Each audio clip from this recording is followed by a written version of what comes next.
Oh no, I've like forgotten to mask something as well. How am I going to do this? Quick, I turn suppose your you'll all camera have to off, see move it. it around. Yeah. Oh. I don't know. I don't know if I want to let it. I mean, obviously people are going to know, but just don't say anything, mate. People very rarely get what you don't. You know. The thing is, though, it's kind of like right behind me at the minute. If I move, then it sort of gives it away. Everyone's staring at us. Move. Just have to like sit there like this all night. Hey Stefan, how you doing, buddy? Hello, Lee. Hi, Moon. Sorry, I'm eating again. Good evening to everyone. Yeah. Oh, you know what? If you realise what it is, then well, you've drawn everyone's attention to it now, mate. You're gonna have to pause your camera. I know. just look around. You'll probably obviously realise there's been a bit of a.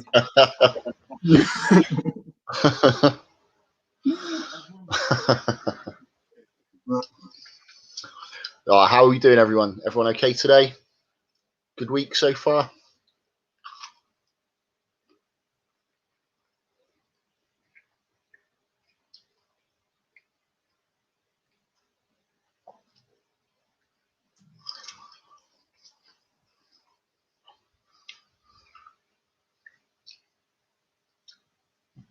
Yeah, pretty good here, buddy. Not too bad. It's been I know we're only 2 days into the week, but it feels like it's been a long week already. Weekend's just over, and I'm ready for another one.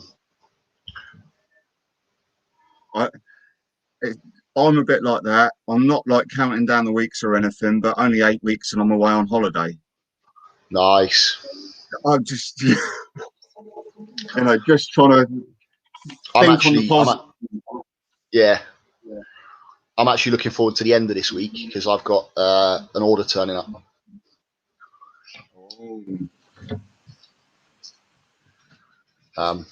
Should have been here today, actually. Originally, it was supposed to be here today. Yes, mate, James is working tonight, unfortunately.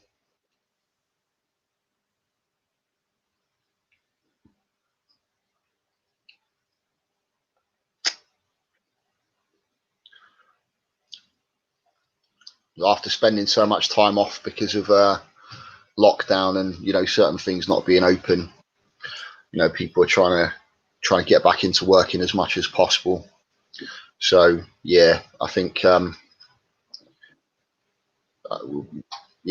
think we'll sort of probably bring it up a little bit later on in the night, but we're sort of having a look at whether or not Tuesday nights is the best night to do this now. See if we cannot work it around so that we can have it on a day we're all available.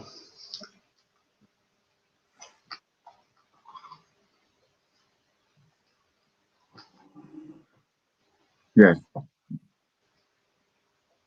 Evening, Ian. How you doing, buddy?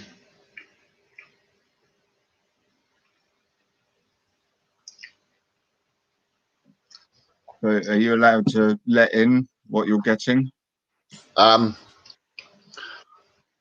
I don't think I'm going to say what I'm getting. So originally had an order in for the spider shop. I won't say what they are, but there were 4 adult females, and then a load of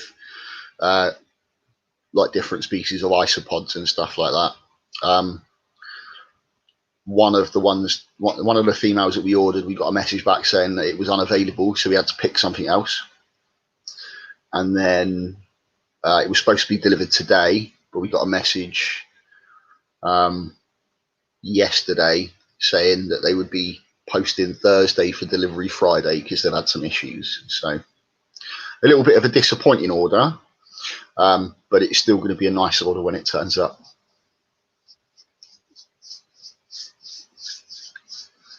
I shall say no more.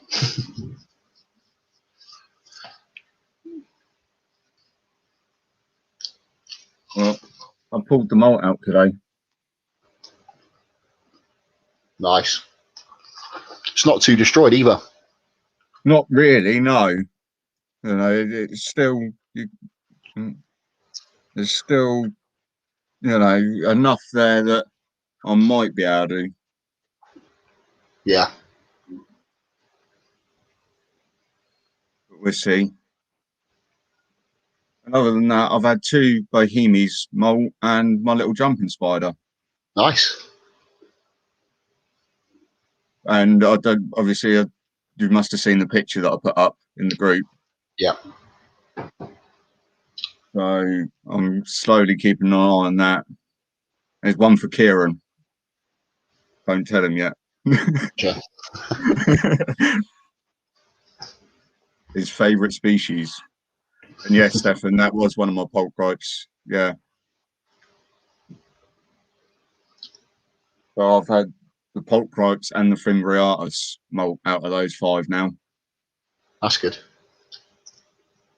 The Fimbriatus molt looks, it looks tiny. Like, Mm. but I tell you what, it feels like it's doubled in size. It is like huge in there now. Yeah, they do at that size though, don't they? It's amazing how much bigger they get after a single molt. Like that thing now almost like stretches halfway across the whole thing. Good evening, Tanya. Hi, Tanya. How you doing? Yeah, I went to look on it earlier, and all I could see was this like long thing stretched all the way across, and I'm like, is that really the same tarantula that was in there?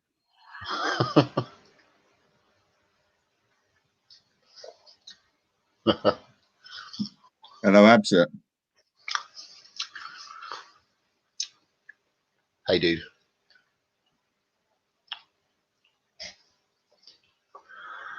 But yeah. But yeah, then on the other hand, then the 2 Bohemies that have molted just look the same size. They were this big when they molted, or before they molted, and they're that big now. Yeah, that's a classic Bracky trait, though, isn't it? Yeah, you are getting 0.5 of a millimeter out of me on this molt, and that is it. And then you can wait another 5 years. Yeah. Although how you doing, the buddy? colours on them now. Evening Sidex. Yeah, the colours on their legs now is like. Yeah.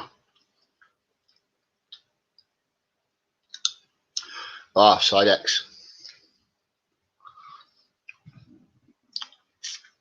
I just need to find a box that's big enough to put it in, and I'll be sending you your incubator.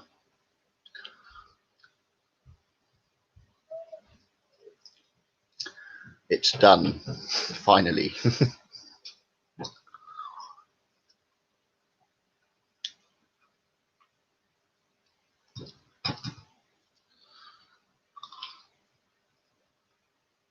Everyone's, you had it the other week with, you had a week of tarantulas molting. I've had a few molt, and Yep. Ian's also had his Samori molt.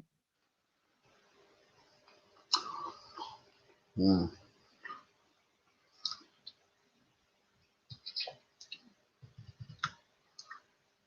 Yeah, so I'm not going to upload. I'm not going to upload the video yet because obviously we're doing it as a bit of a collaboration. But I've done the build for the incubator, and I got to the end of it. And I was a bit, what can I do to make this a little bit more interesting? So yeah, I'm not going to say too much, but I think you'll like it when it turns up. I want a reaction video.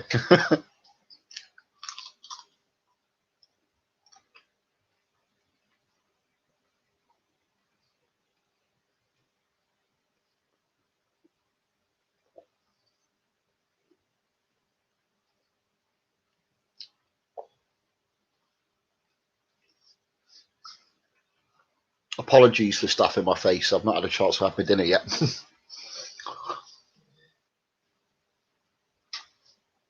Oh, nice. Ian's got an egg sack.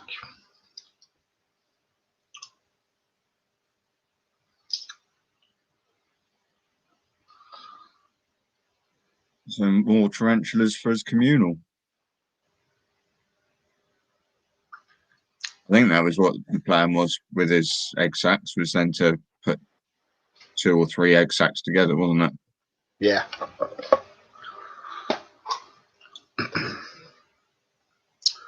Ooh. Now, Sidex, if you get a successful pairing out of those, and you end up with an egg sac, mate, I'd be really interested in having some of them off you.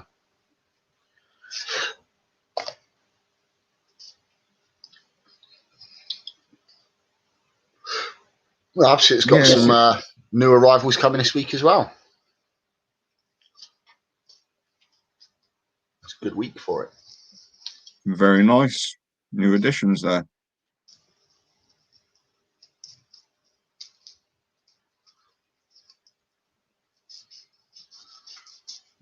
Tyler, evening. Hey, Tyler.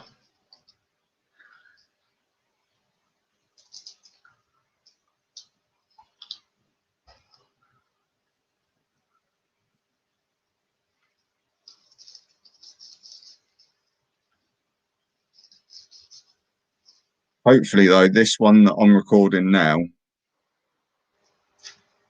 the tablet doesn't decide that it's going to shut off halfway through, like it did the last time. It would be very nice to have a week where we had no technical difficulties, eh, Tom? Yeah, I know. I know. We have moaned at the internet company, and we have moved the box so it's closer to where I am, and we shall see. Yeah. Who's your provider? Virgin. Ah. See, they're normally pretty good. Well, that's it. We also got quite a high package. I think we can have like up to 12 devices almost running. So it's, it's not like, and whenever we check the signal and stuff, it seems all right, but we're not sure whether or not it's just in this room or not. Find out it's the one room in the house that's lead lined or something. I wouldn't be surprised with this house. I'll be drilling into the wall one day and it's like, what happened to me drill bit?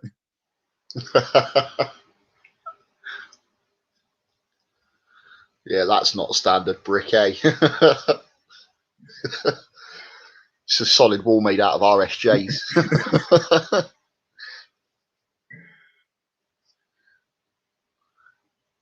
But that's the thing, like this home used to be the old holiday house on the island, so there's still like asbestos in places, and the list goes on with things.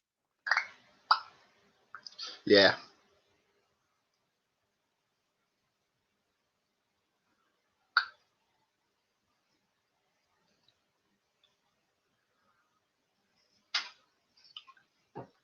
Yeah, I saw that your internet's not been great, Stefan, because obviously you were trying to get on Scott's stream the other night.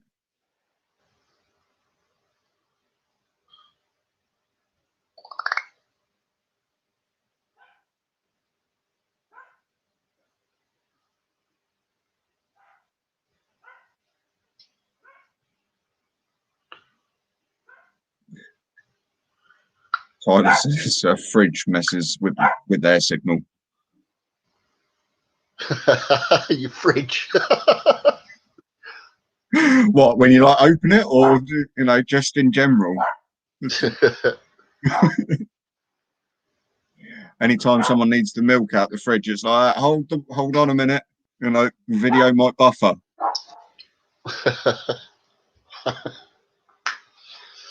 See, all I can say is switching over from the provider that we did have originally to Sky has made a huge difference with the quality of my internet. Like the difference is like Just gonna go and uploading. moan at the dog quickly. Hold on.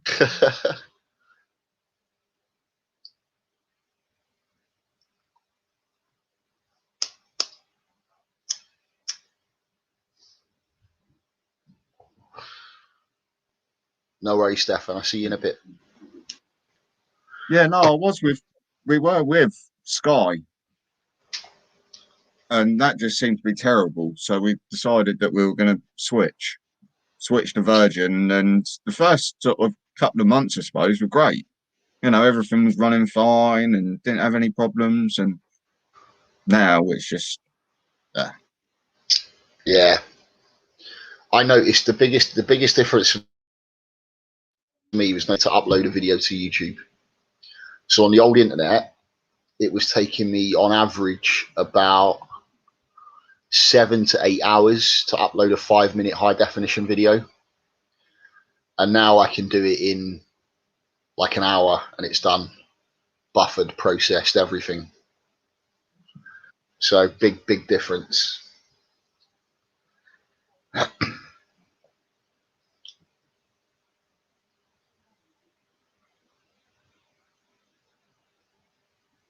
really nice. Hello. Hello.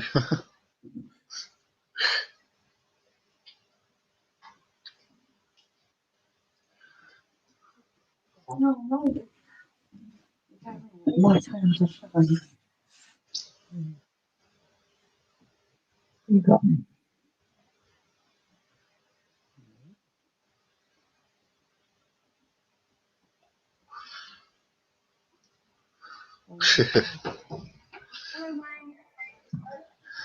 Hi Angel, how you doing? Good. Thanks behind you, open mum.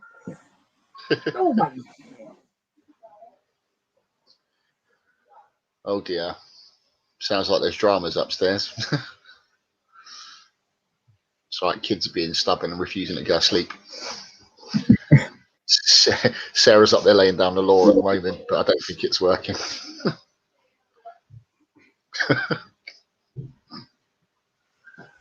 Oh, I was never like that as a child. I was such a good child. He says, honestly. So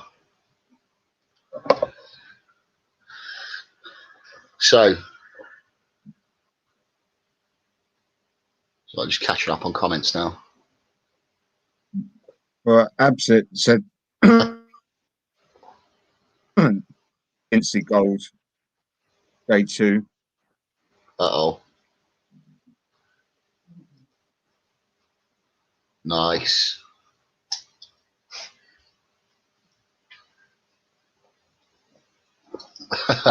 Yeah, well, my brother would say that I wasn't a particularly good child, wouldn't he?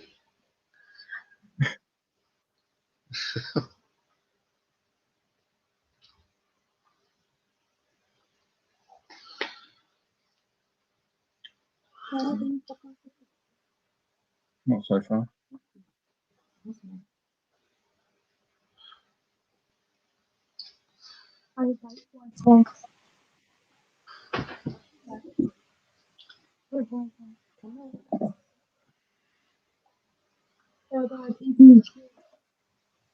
So yeah, saw your latest couple of uploads, dude. We finally got to see your finally got to see your Spider Planet mystery box. Have you not put that one up yet?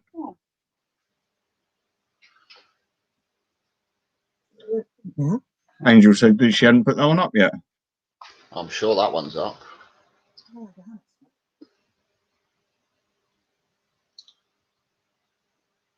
Don't know. No, I wouldn't know. Yeah, the Huntsman video's up. Yeah.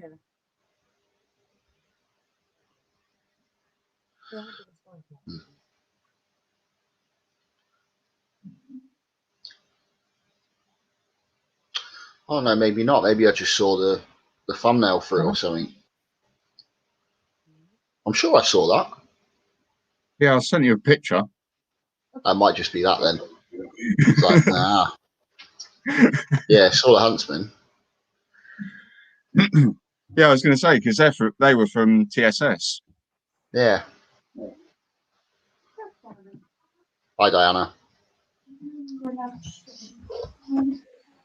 Yeah, no, the only new additions that I've got at the minute are 4 of the Hogner Smithy. Yeah. Miami, sorry, from Dave. I had the Smithy from Craig, and I had the Miami from Dave. Yeah.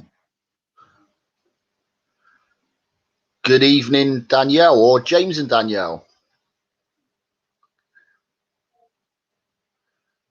What's your guess tonight? I'm not sure, see, because I went into their live stream the other morning, yesterday morning. Yeah, it must have been yesterday morning before I went to work. And I said hello, and they were like, "Hi, Angel and Tom." And I was outside having a smoke. And it was like, "No, it's just me."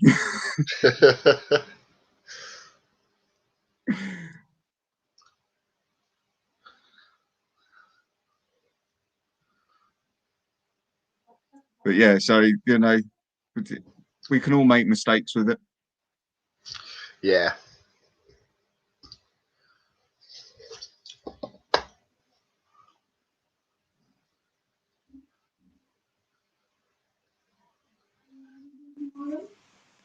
No worries, Tanya. But yeah, there you go. Even one of my Miamis that I got from Dave has molted Yeah. within not even a week of being here. It's been a week for you then, of quite a few molts then. It was me the other week.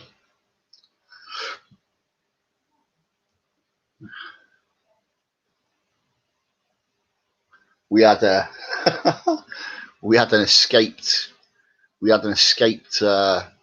Bosk monitor for a few days. Oh. Yeah.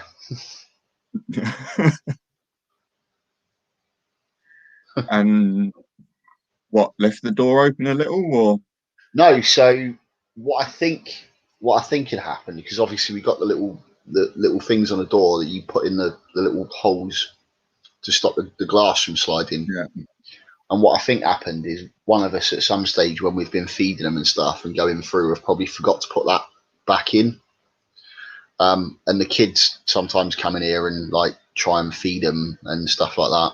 And I think one of the kids must have opened the front or not closed it properly or whatever. But yeah, just had a look around and there was no sign of him. And then a couple of days later, Boulder's brass wanders across the living room floor. Like, yeah, looking quite fat as well. So this is why we've had no stray crickets or anything, because all the stuff that we've dropped, he's been round and collected it all up. One way to do it, I suppose. Yeah.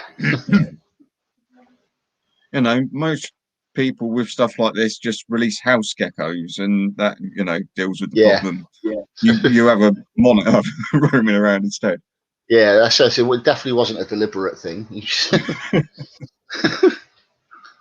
So yeah, it's the only other because both of us are quite rigid about making sure that we close everything up afterwards, but we've forgotten to put the plug back in to stop the doors sliding open. And I don't think he's big enough that he can like claw it open himself yet. I know once they get a bit bigger, they're quite notorious for pulling sliding doors open, but he's not big enough for that yet. I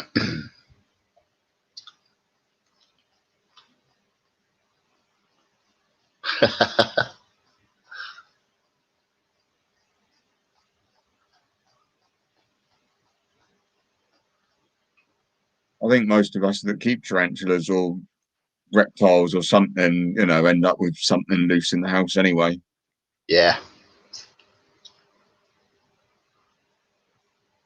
I mean, I've had it once that I've come in from work and my monitor had pushed the vent out the back of the enclosure and was roaming around the bedroom. Oh. But he wasn't looked after before I got him, so he was very defensive, and he was bite first, ask questions later. Yeah. But yeah, I come in from the shower one night and you'd sort of like tiptoe across, and all of a sudden this little head come out to try and get me toe, and it was like, there you are.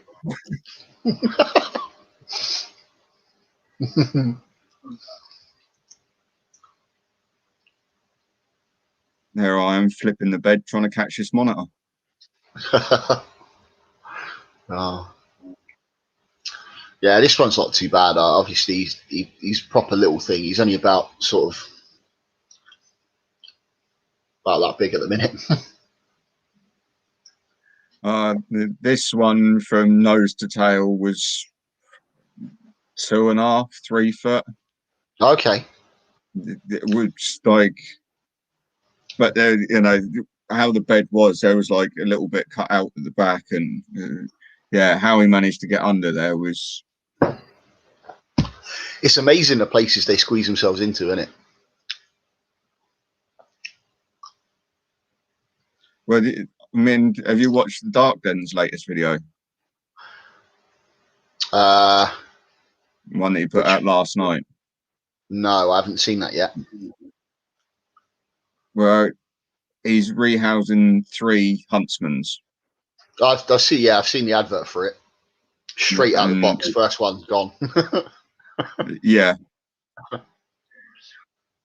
Yeah, it ended up behind the rehouse table and it didn't go so well for him. No.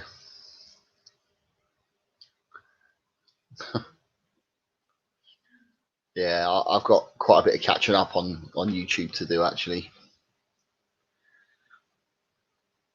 Although 2 days ago I hit 325 subscribers, so that was quite a nice surprise. Nice little round number. Yeah. It keeps bouncing up and down though. I've lost a few and gained a few, so I mean I haven't really uploaded anything for a while, so I've got material that I need to upload. It's just finding the time to sit and edit the videos. I'll have this DIY incubator build to stick on there soon as well, as soon as we work out how we're going to upload it.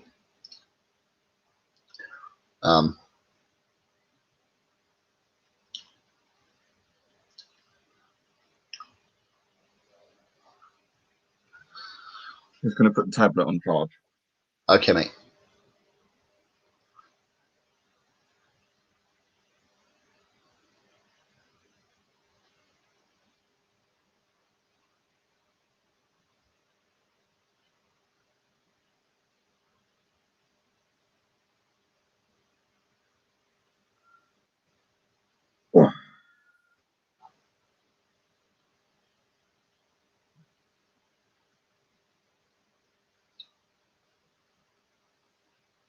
Yeah, even my snake keeps looking like he's trying to escape. He presses up against the glass and tries to.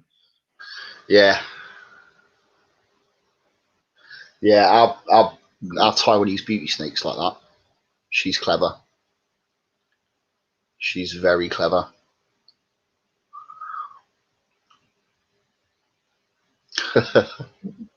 Luckily enough, even I struggled to open the doors on that wooden Viv. So, I mean, there is one of the rubber wedges in the doors as well, just to, you know. But I can't imagine that even without it, I don't think it would open it. But, yeah.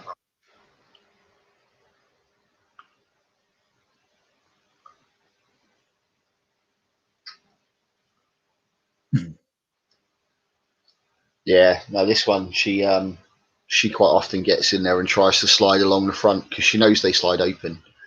She can't open it, obviously. There's a lock on that one because she is a bit of a narky cow. But she tries to rub herself along it to try and get a grip and slide it open. But she's clever. So Sarah's when she's been going in to do the watering and stuff, or we've been going in to do any maintenance or whatever, you kind of like wave your hand at one end and she sort of follows that and then you can open the doors at the other end and do what you need to do. But she's figured that out now. So as soon as you wave your hand at this end, she goes straight to the other end and waits. She's too clever.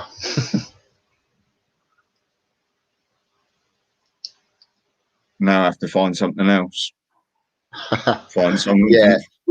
Any like after keeping like snakes and lizards and stuff for so many years, anyone that turns around and says that they can't rationalize and they can't problem solve, they have got no idea. Because they know what they're doing.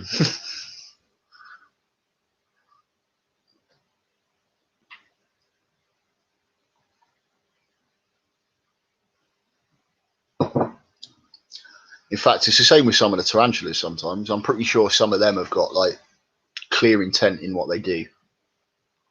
Oh yeah. I mean, just look at the amount of times it's Kieran's lost his styrmy because it's pushed the doors open. Yeah. Or is it? So, what's to say that they can't? Yeah. And I mean, the amount of times as well, like with the spider shop, tarantula room, tropical factory. I don't know what they are now, because so many people do them. Yeah. But you mean the pushed the amount up of acrylic time, ones? just the sliding front glass ones that are like the arboreal ones that I generally keep all of my arboreals in. Yeah. The amount of times that people have said they've just left a tiny little bit of substrate underneath it and they've managed to push the door open and get themselves out. Yeah.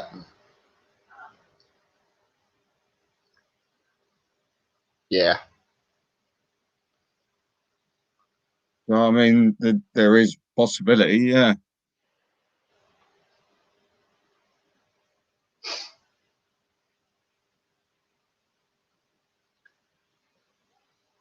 And I imagine there's people that keep cricket tubs on top of their tarantulas, so they're probably only trying to get to the food. Yeah, quite possibly. We did that the other day. So we got the beardy viv down there, and where we've been round and done all the feeding and everything else, we've got one of those like large cricket keeper style faunarium things that we put all the locusts in, because we buy them in bags of 50 or 100 at a time. And we put that down on the floor in front of the beardy's viv, and he was going mental trying to get through this glass to get to these locusts. Just heard the noise and it was like, what the hell is that?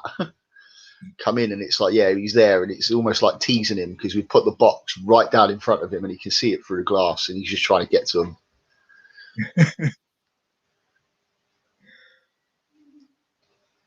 Tormenting him with a big box of locusts.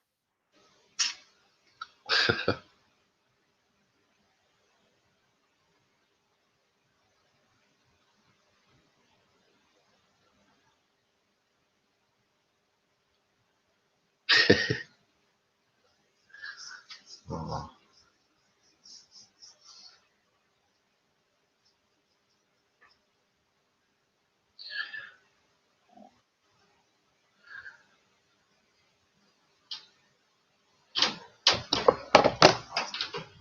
So how's work been going for you, dude? Mental. No change then. It's even worse at the minute. It seems like everyone's gone back to work and now no one can do anything. So all they want to do is just pay for it to be done. Like, what have all these people been doing the last 18 months?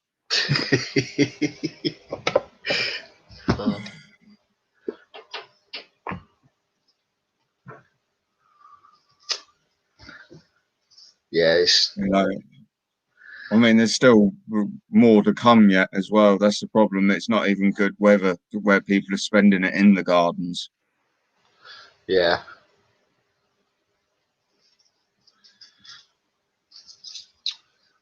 Oh, no worries, Sidex.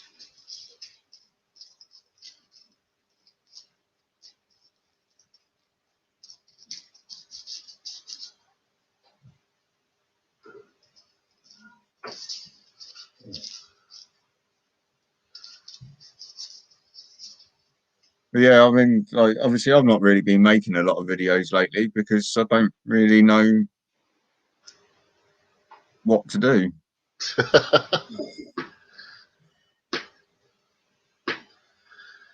Yeah, I've got a few that I'm working on, but it's bits where I've recorded half of what I need to record, but then they need to do some more, and it's just trying to find the time to do that and then do the editing and all that sort of stuff. Oh, what did you get? James and Danielle got some new spiders this week. Oh, So what's new? I'm sorry I couldn't stay for very long, James and Danielle, the other morning on your stream, but unfortunately, it was like 7 o'clock in the morning here.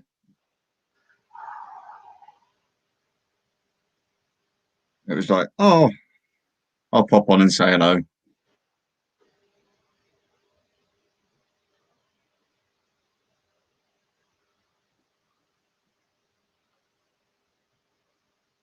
Oh, so maybe some baby geckos for Diana as well.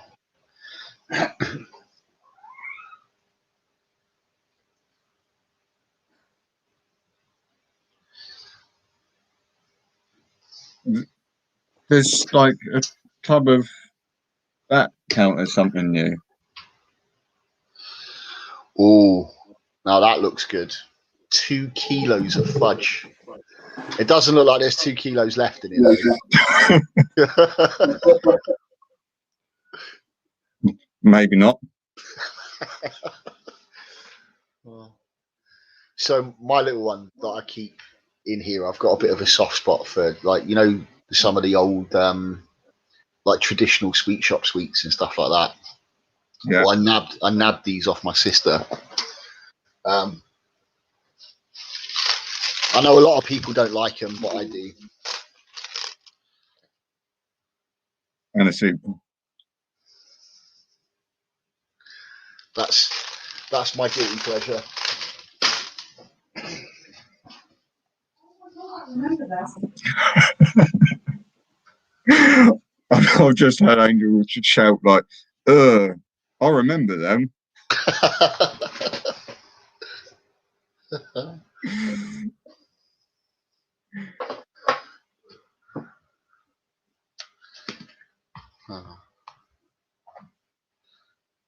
No, I don't mind an aniseed ball occasionally, but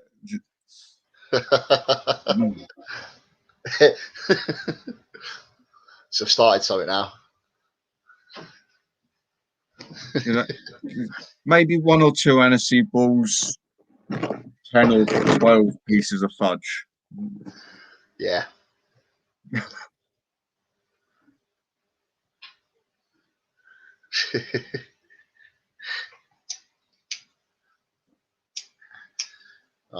Everyone's hating on the aniseed balls. Look at this.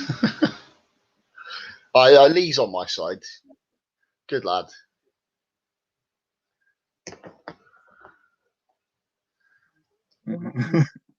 All left you.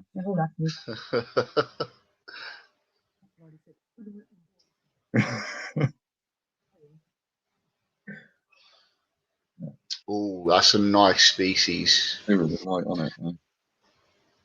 I know.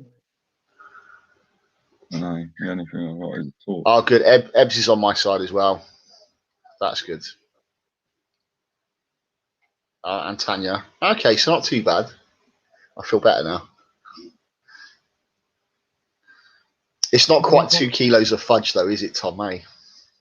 Oh, no. No, Why are you going to hook I just have to look on the. Why not get too hot? No, it'll be all right.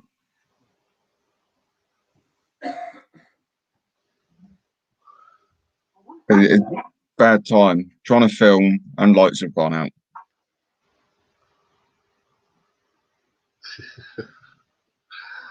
Oh dear.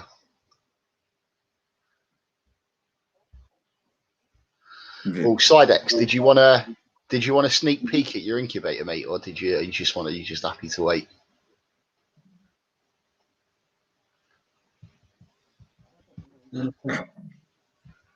One sec. One more.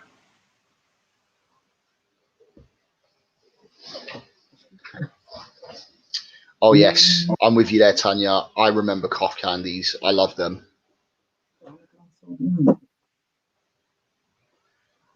Coconut mushrooms are good.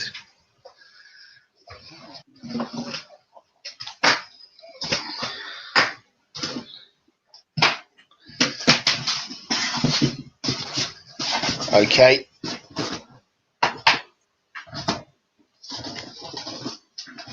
So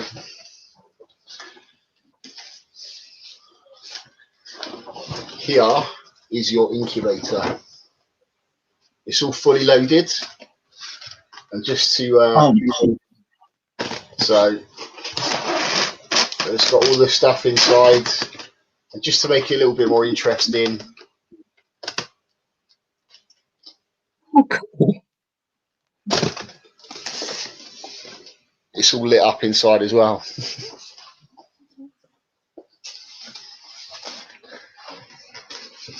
You know, I rushed back then because I had coconut mushrooms and and thought you were going to just bring out a big bag of coconut mushrooms then. No, something better.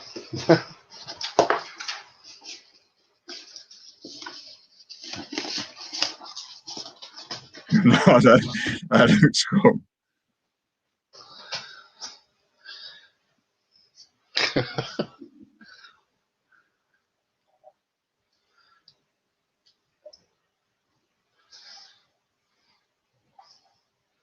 No worries, dude. Like I said, I built it, and then it was like, do you know what? I could do so much better with this. So I had a little bit of a play about, and I decided rather than a crappy plain white polystyrene box, I'd paint it, and then put a window in it. So it's got a double glazed acrylic window in it as well to retain the heat. So rather than being a single glazed window, so the heat would escape through it, it's a double glazed window. And then I found a little set of like battery operated string lights that I thought, it saves you shining torches through the window and trying to check on stuff, and having the window there. And it also means that, you're keeping your temperature stable if you're not having to keep lift the lid to check on things. So. Yes, he's watching. No, I keep looking at you. Runs nice and stable, so. I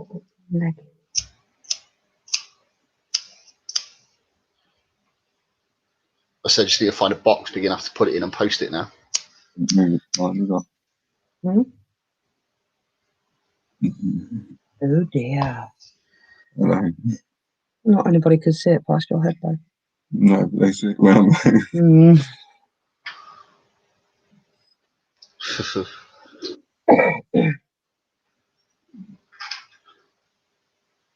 You're very welcome, dude.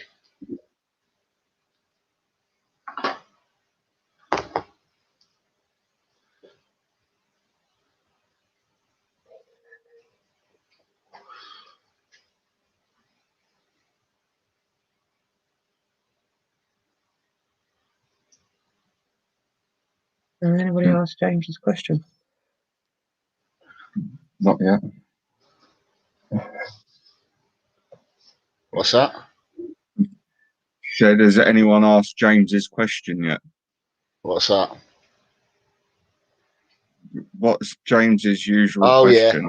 yeah. No, we try and save that for a little bit later on. Okay.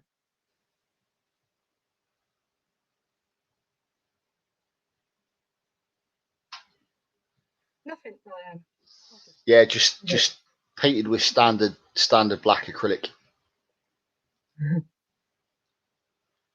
Seems to be working fine, doesn't it?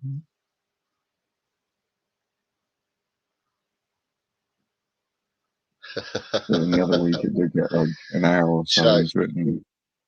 That's the plan. So next when it turns up, it's going to have one of my stickers on it anyway. It's I've branded it already, but yes, you can. It's covered with just plain stickers all over it.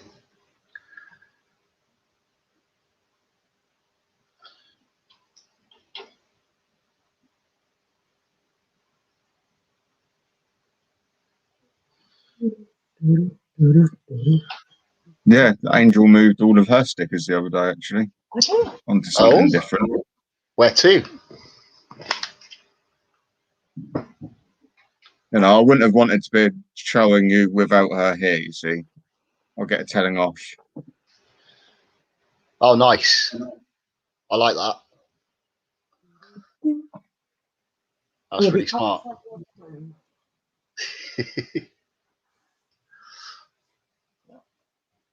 You put your sign up yet?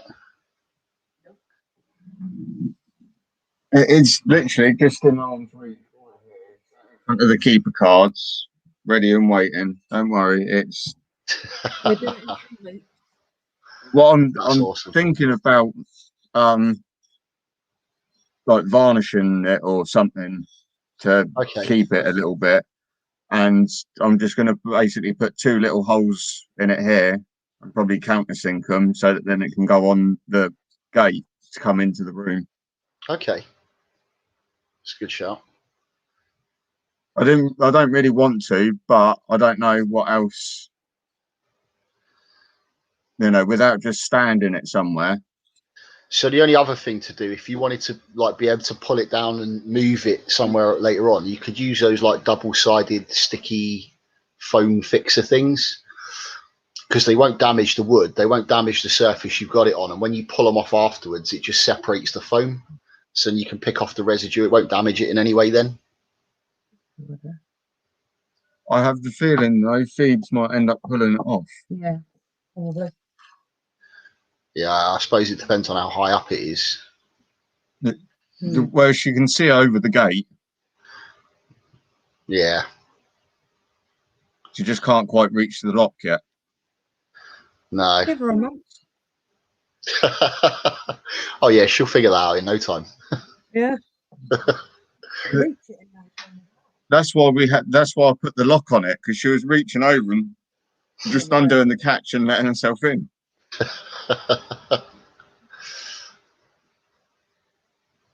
And now when she comes down here, it's like, it's okay because Daddy's down here, and comes wandering in.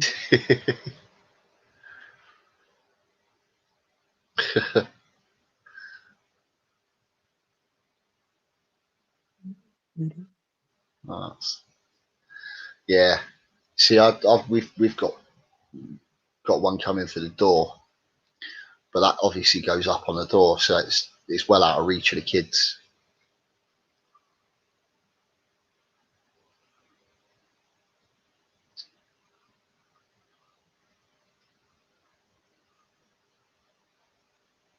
Yeah, like I say, I weren't sure because I didn't. Tyler, she's 3. So yeah, it's sort of like one of those that I didn't want to drill into it, but if I can make it look as if it's actually part of it, and like countersink the screws in and maybe use, I don't know, some copper screws or something. Yeah. Then it sort of like will fit with it rather. Yeah.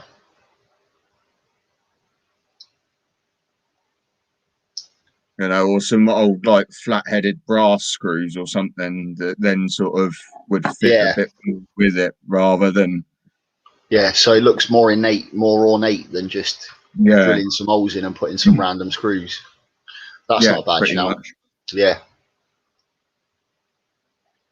Yeah, that's a good idea.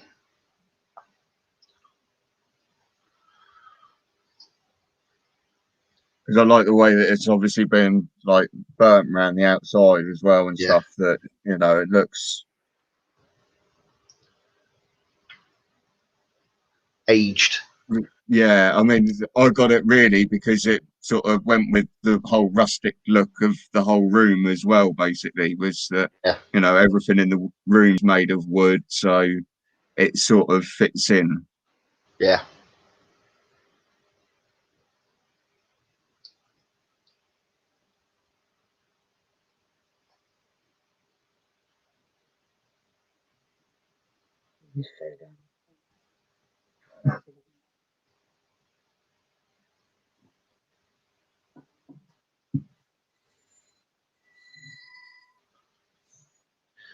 Yeah, he's quite good, the stuff that he does. Yeah, well, you know, I still have to leave him a review. I'll do No, he it won't let you tomorrow. forget anyway.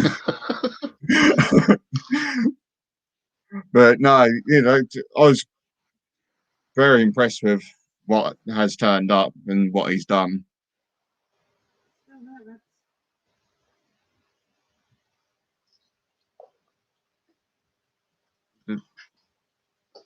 It, Holding very well. Still up, just. how I'll never know, because yeah.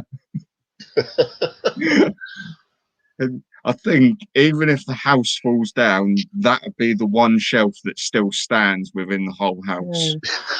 Yeah. It'd just be literally this wall and that shelf. Everything else would just collapse in. Yeah. Hey Ben, how you doing, buddy? Oh, good evening, Ben. Hello, Ben.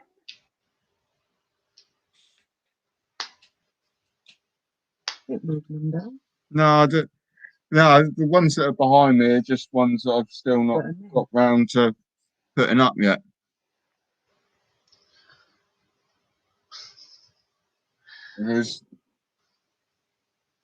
Yeah, all good here, thanks, mate. Nice.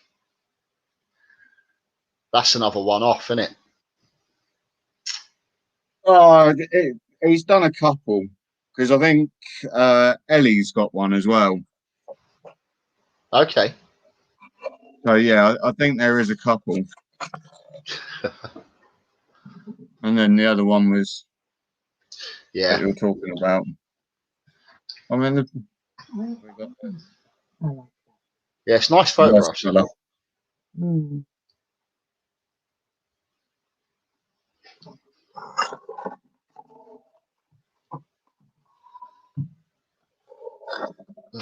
So, what's new with you, Ben? Any new additions?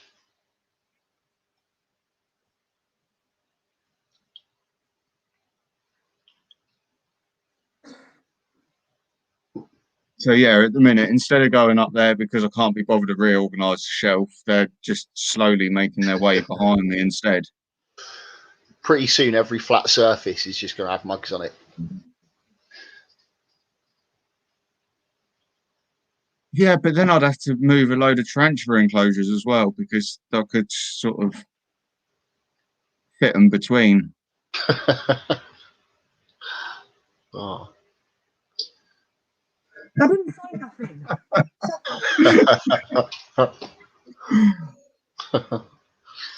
Welcome back, Stefan.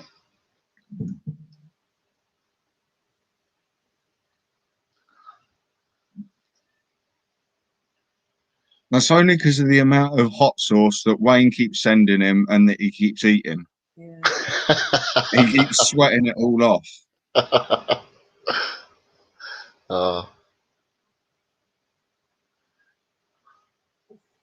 Yeah. It's good for you. It's good hot sauce.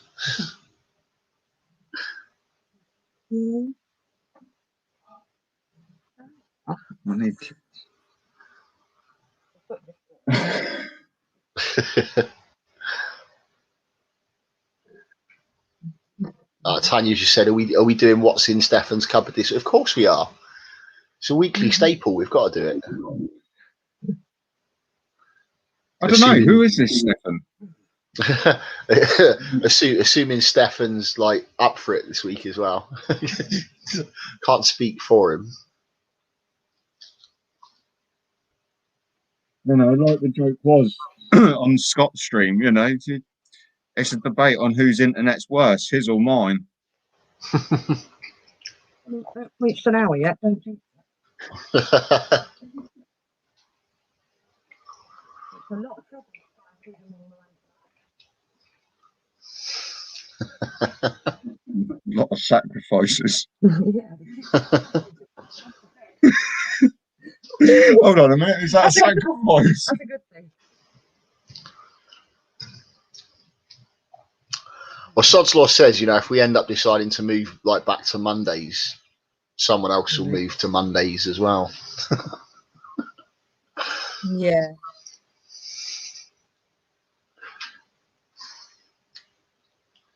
Well, I suppose if we do move back to Mondays, it gives everyone their days for their own stream. Yeah. Yeah.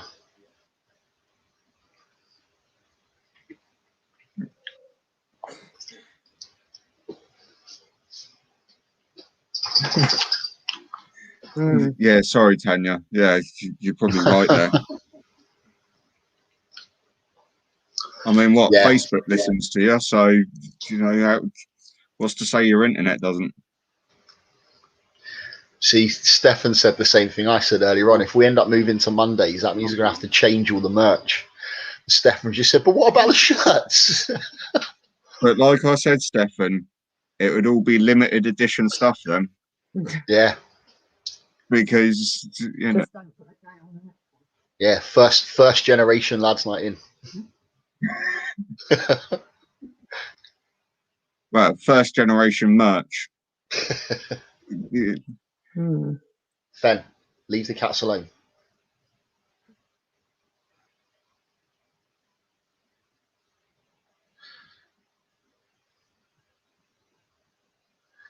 No, it's not. It's not that anyone's trying to muscle in on the Tuesdays. It's just that now James is back at work. It's quite difficult for him to get Tuesdays off. We originally started doing it on Mondays, but then we conflicted with a different stream, so we moved to a Tuesday because no one else was doing Tuesdays at the time. Shortly after we started doing Tuesdays, another stream started turning up on Tuesdays. So yeah, to try and improve everything from every angle, we're looking at maybe switching back to Mondays and alternating with the other stream that goes on every other week. So we'll take the week that they're off. That way, there should be no conflict with anyone, right? In theory. In theory. Hey up, Scott.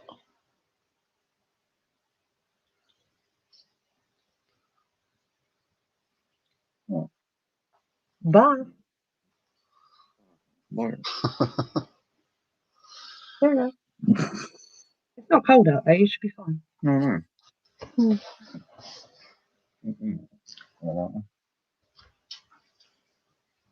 Hold for a minute. Putting your old man slippers on. Oh. Right. Is that one in there? Well, over there, because I couldn't find my shoes. Because you forgot where you put them. Yeah. Or probably were feet.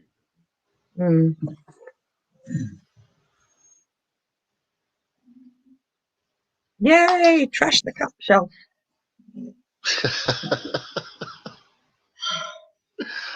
Oh. Do you know I what? don't think I'd want to clear it up. Half the people that come on this stream every week only come on to see if that shelf finally falls down. I don't think it will. I think that is the only thing that the bloke put in that it will actually stay. I That's mean, what Tom he put said. the fire surround in. All the fire surround, that fell down. He done the conservatory roof, that leaked. So, so I think that shelf is the only thing that will stay up. Yeah, that's what Tom said. Yeah. It's kind of fixed in there as well, so quite good. Yeah.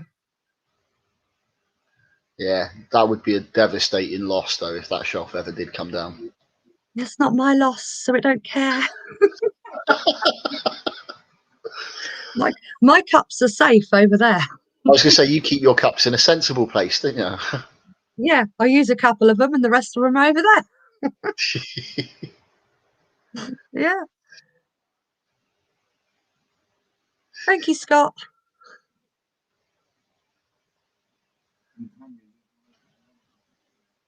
It is, yeah, of course I use Tanya's. I use Tanya's cup and Ebbs's cup. Yeah. I gave my mum a cup the other day. I made my mum a cup of tea the other day in Tanya's cup, and she went, "Am I drinking your drink?" was like, no, Mum, I made it in that one for you. She should be honoured. Of course. Yeah. Oh dear.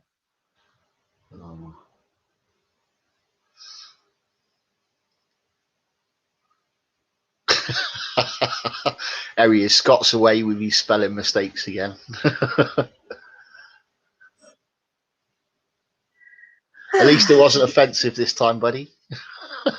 I wouldn't have taken offence either, though. You could have put bitch, and I wouldn't really care.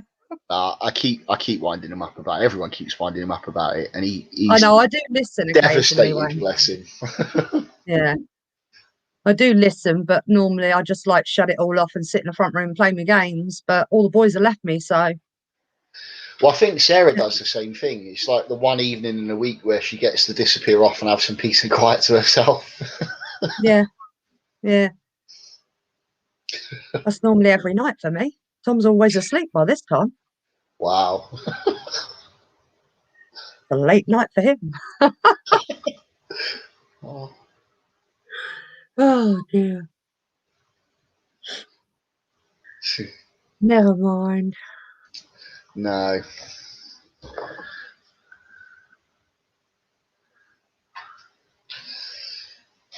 Oh, so what's new with you then, Angel? Not a lot. No? Not a lot. I still can't go back to work because some of my clients still ain't gone back to work, so I'm stuck indoors still. I'm Looking double forward to jabbed though. holiday. How was that? All right. The first jab made me really tired. Second one I had a problem with at all. Yeah. So yeah, pretty cool. Cool, that's good. I do want to go back to work though.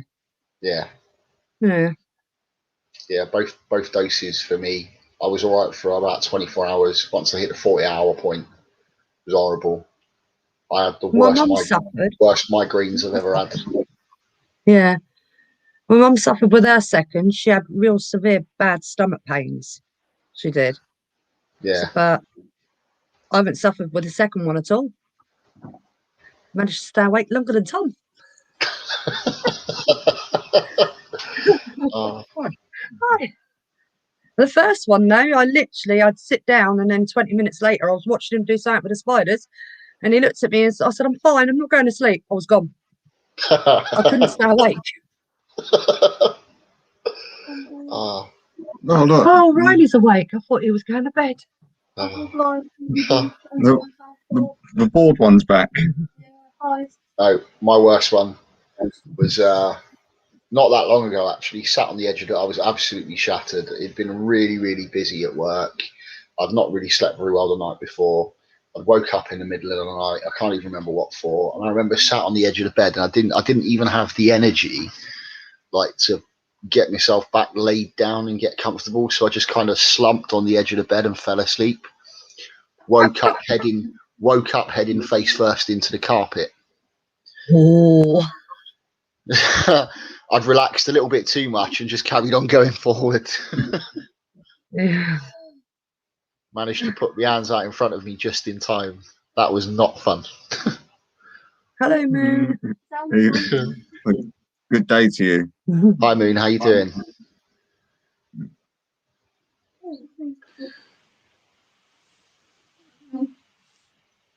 I'm going. Riley, come on.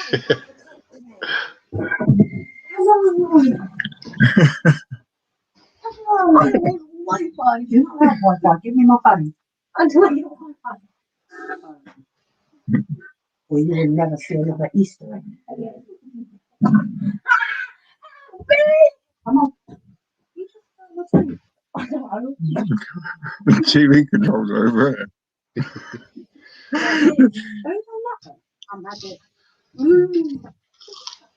No. Oh, he's back. There you go, Ebs. Mr. Popular's back. The TV just turned on by itself. Freaky. Yeah, not doing too bad. I haven't actually seen them for a little while, Scott. They seem to stay buried away. I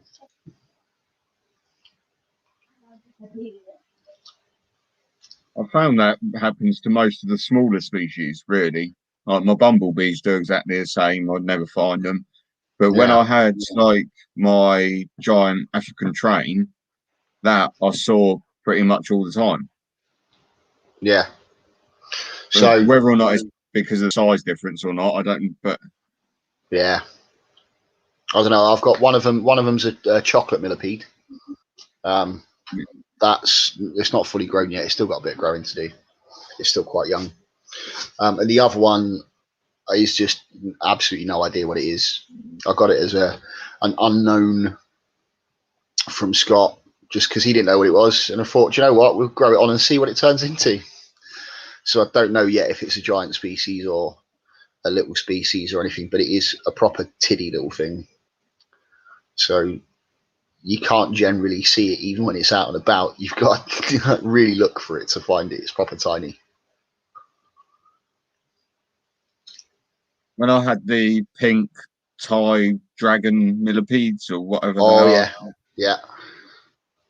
I had two of them and just, well, yeah, Mm. never saw them. So two of the things that's arriving in my order on Friday are some really weird looking things.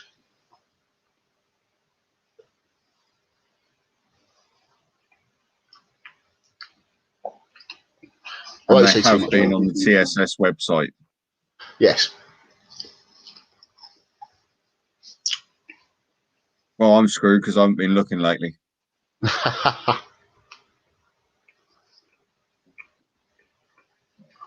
But there's something that I've been umming and ahhing about getting for quite a long time. And it was just because they messaged and said that one of the tarantula, the adult females that we ordered, wasn't actually in stock. So could they replace it with something else? I was like, actually, yes, you can. So otherwise, So I what was probably the wouldn't adult have. female that you couldn't get? So second time that I've failed to get one, it was an adult female, hatty purple. That's because Sidex bought them all. Yeah. Yeah, so I found it. It was on their website, adult female, 50 quid, bang, done, ordered straight away, boom. No. Messaged a day later saying, sorry, the Hatty's not available. We don't actually have it in stock. Like, damn you. That's the second time I've ordered an adult female to be told after I've ordered it that it's not in stock. Oh, no. Sidex stole my Hatty. Yeah.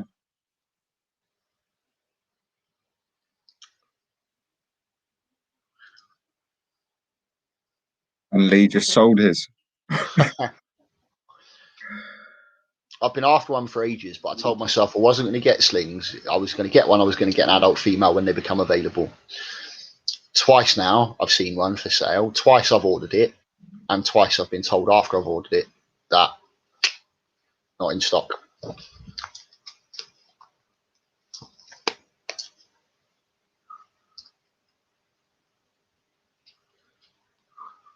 Well, I'm hoping at least one out of the four that I've got will turn out to be female. Yeah. Just knowing my luck, I mean, they've all been bought at different times and got at different times. So knowing my luck, they'll all turn out to be male. Damn. Yeah, I was really annoyed about that. Second time. Just not meant to have one.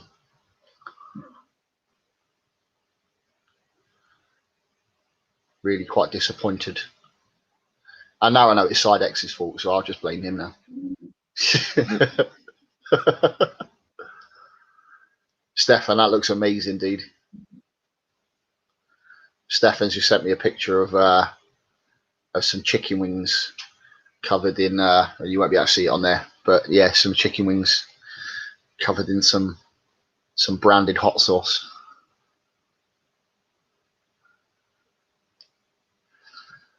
Yum.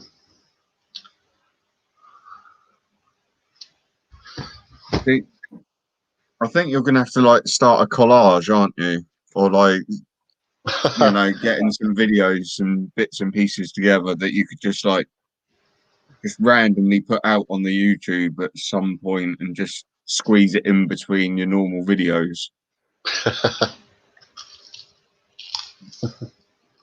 No, you know, this isn't to buy this from me. Here, look, just have a look.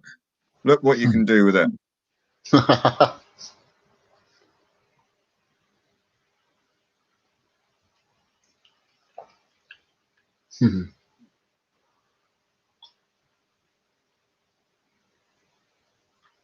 no, you know, That's right. I find that the Hattie people find it a bit underrated sometimes. There's a lot of people that like it, but then there's a lot of people that just go, nah. Yeah. No, I think they're amazing. I love them. Two of my favourite Southeast Asian arboreal species is the Hattie and the Chilobrachys fimbriatus.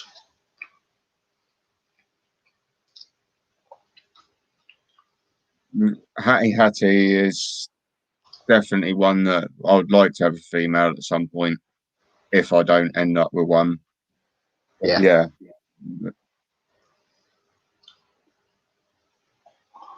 They were probably one of my first sort of arboreals that I looked at, and I was like, I want one.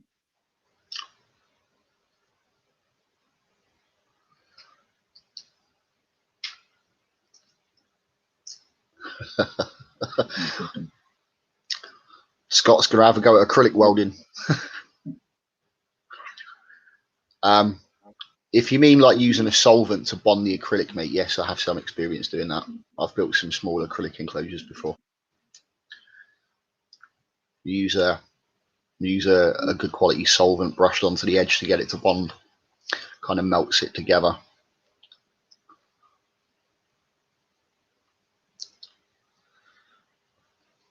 One thing that I've never used.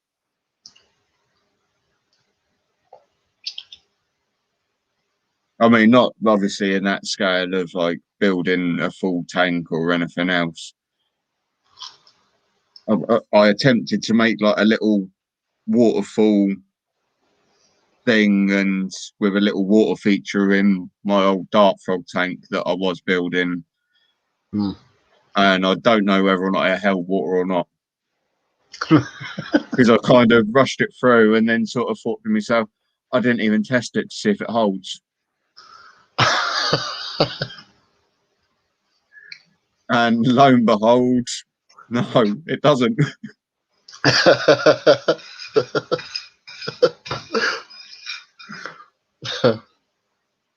And I'm pretty sure it comes out the back of the tank, not even into the substrate. But I mean, that's going back about 4 years when I made my first, or like attempted my first ever sort of background and bits and pieces. So have you seen the? So if anyone's like ever going to try making their own enclosures and stuff like that, have you seen the jig that the Dark Den's built for making his? Don't think I have actually. So he's basically got just like a little jig that's just two planks of wood that are put together at a perfect 90-degree angle. So yeah, I did see that. Put the sections together. That works really good. No, Scott, super glue would not be better than solvent. So you can stick acrylic together with super glue, but super glue loses its cohesiveness depending on humidity and heat and all that sort of stuff. Anything that you were like trying to build an enclosure out of, I wouldn't use super glue to try and hold it together. It's just not worth the risk. If you're looking at bonding acrylic, you've only got two options. You've got to use a solvent, or you've got to use something like an aquarium silicone to bond it. because the solvent basically melts it, doesn't it, and Yeah. then sort of fixes it together. Yeah, and I mean, if you get a really good quality solvent, all you need to do is put the two pieces of acrylic together and just run the solvent in the gap with a brush, and that's usually enough to get it to bond, and it will bond permanently.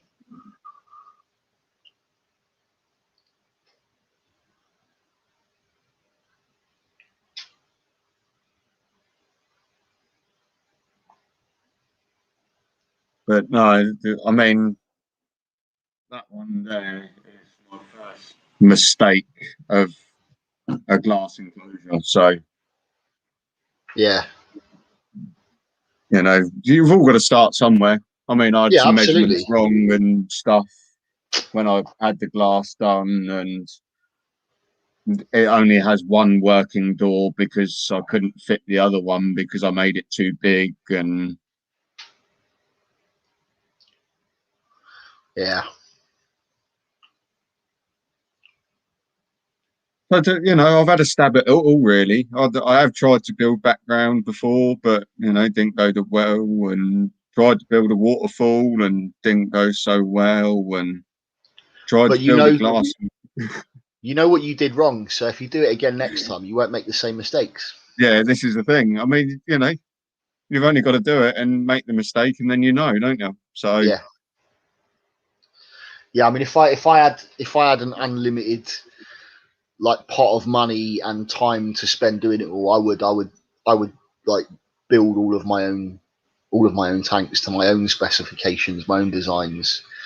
Probably all out of acrylic because I like acrylic. It retains heat better than glass does. Um, but yeah,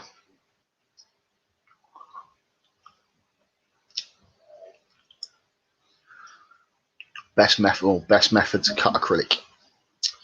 Um, yeah, you can use a scroll saw. The downside to using a scroll saw is you generally don't get a very big surface to cut it on, and you'll never get an even, perfectly straight line. So you end up with a lot of hand sanding with a sanding block afterwards. Best method to cut acrylic if you want to get a relatively straight edge is to use a metal straight edge and a Stanley knife, and then score through it. Like at least score through it, not too hard, gently, and just keep scoring through it along the metal straight edge until you're at least halfway through, and then you can kind of snap it, and it stays relatively straight. You still need to clean the edges up, but it's not as bad. But if you've got a table saw, that would be better because you get a perfectly straight edge on that. a nice fine blade on it, and Yeah. Yeah, the only thing you have to watch out with table saws is if you're not smooth enough with your motion of pushing it through, the acrylic melts to the blade, and then it yeah, you'll get through 3mm stuff like that with no problems at all, mate. I cut 6mm acrylic using a Stanley blade and then snapping it the rest of the way. I mean, they say generally 5mm sort of your max, isn't it? Yeah, But yeah, like you say, I know you can do a few mil more, but yeah. So generally they I've done say 6mm. I wouldn't go much more than 6mm. But that's mostly because I've done it quite a bit before. And I kind of know where I go wrong, and even then, I still get bits that will break off, and it won't be a perfectly smooth edge because I'll have a bit that I haven't quite cut deep enough into it, and it will take a chunk out of the bit that I need to use. So something always goes wrong.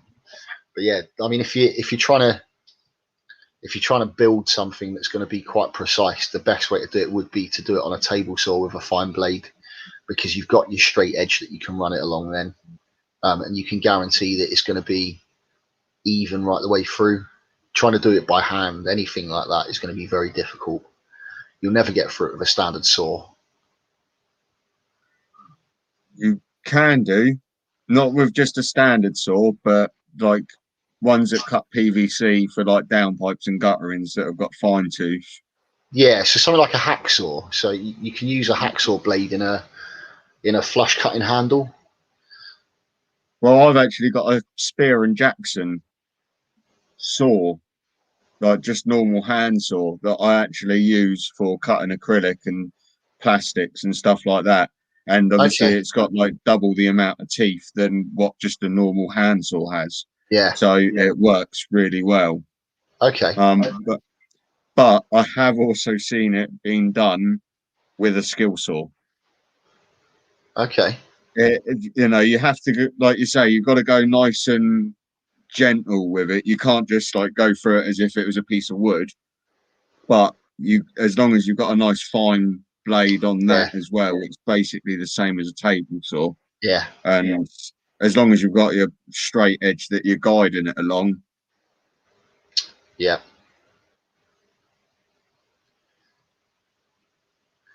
Yeah.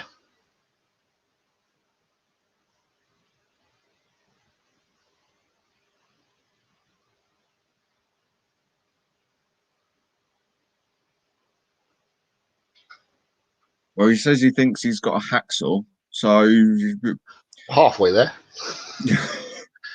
I wouldn't if it's your first time cutting acrylic, I wouldn't go for a hacksaw as the first thing you try. I would use a straight edge and a Stanley knife. If it's only 3mm acrylic, that's not particularly thick. You know, you can get through 3mm acrylic. You can get most of the way through with a Stanley knife. Just be very careful when you do it.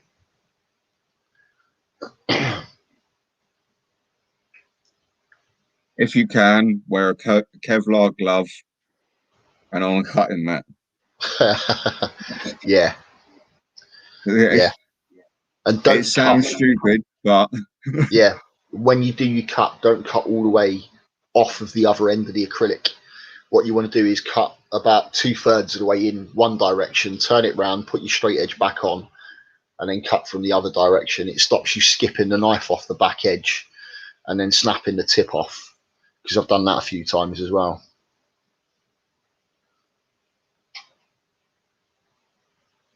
Or ending up getting yourself in the gut, one of the two. I've never done that. I have stabbed myself in the leg before though, and that was like doing some, well, basically sort of doing some whittling with a bit of wood, and I was trying to dig a knot out of a piece of wood, and I slipped and stabbed myself in the leg with a knife I was using. That wasn't particularly fun. I was a little bit embarrassed about that. Qualified carpenter by trade, I should know better. I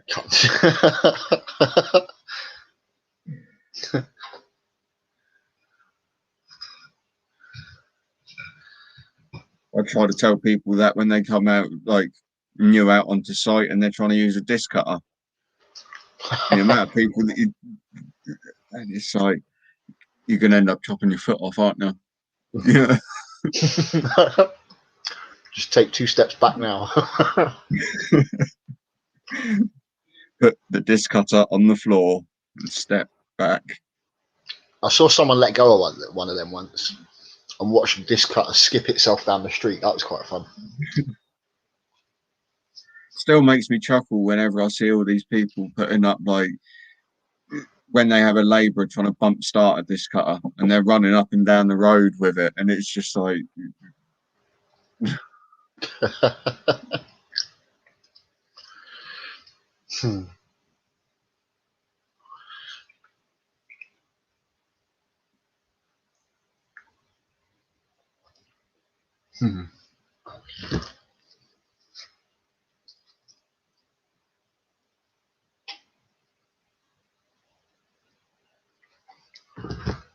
So I just realised I just missed a message from Stefan.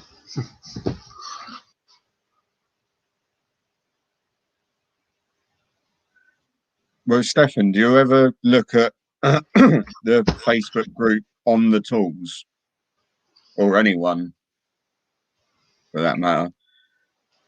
I mean, basically, it's just like it's just blokes out on site, and you have stupid videos on there of like they'll have like the monthly I didn't do this job, and there'll be people that have like gone and put all the cupboards in, and someone's come and fit the fire alarm, and a cupboard door hits the fire alarm, so you can't even open, and it's just stuff like that. And yeah, But then there's other stuff like there's another one that I saw the other day that a guy hadn't paid his bill, so they went and scaffolded all the way around his car and refused to take it down Yeah, up I've seen until a he few of paid them. his bill.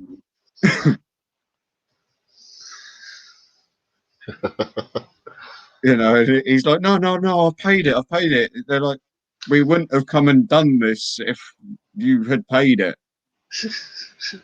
Like, the missus needs to go out. She needs to go. Well, then pay the bill and we'll take it down. Well, how long is it going to take? Not long at all, as long as you pay. All right. Pays up, literally there and then. It's just like,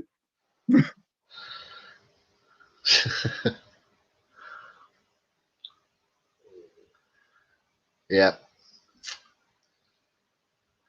Yeah, I've seen some right funny ones. People that have like had work done, had a conservatory built, and then refused to pay for it. And the workman would have turned up and ripped the conservatory down off the outside of the house. That's brilliant. well, since working for, I mean, I've never had to do it in scaffolding, never had to do anything like that. But within my like almost 4 years of fencing, I've had to do it twice. Yeah. I've had to turn up and rip someone's gates off because they refused to pay, and someone else refused to pay for their fence. So we turned up, took all the panels out, took the gravel boards out, and smashed all the posts off at ground level. Wow. I bet they were happy. We left them with the smashed post, so you know it's. Well, they came out on top then, technically, didn't they? Because they got all the materials. They still had something left over. There wasn't an awful lot they could do with them, but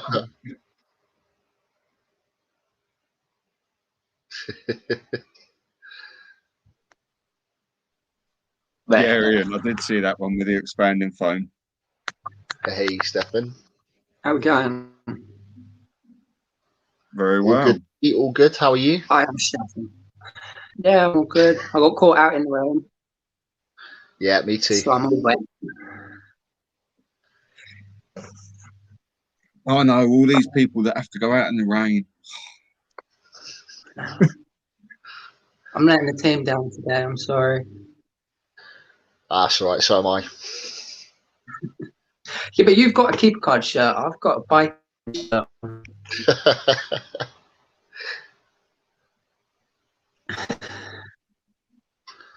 Oh.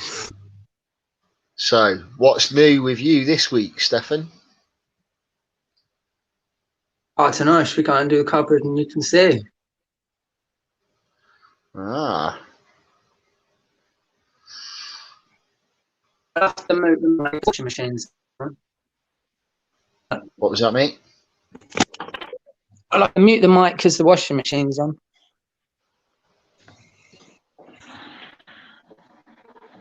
Keep going.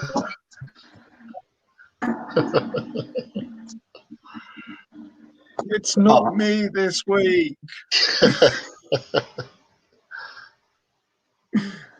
Right, there's one thing in there, Wayne, that you should get straight away, and then another Okay. thing that's hidden. Okay, So- hang on. Let's put you on full screen. While you do that, I'm just going to eat some fudge.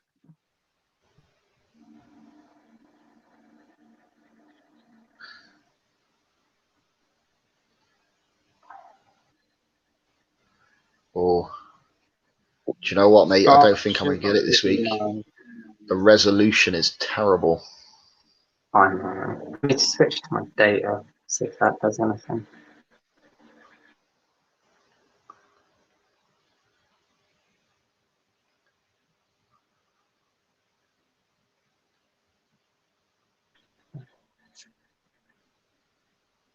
That's better.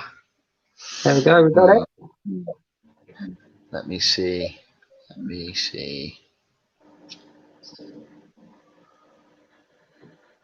Is there something behind the chocolate spread there? Yes.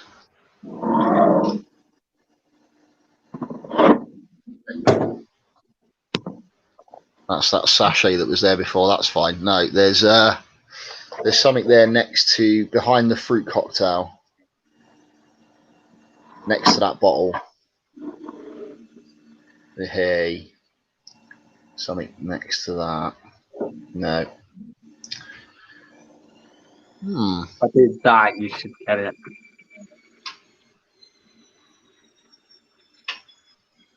Nah, I think you. Oh, hang on. So there's something there, just behind the ketchup bottle, next to that jar of. I was just.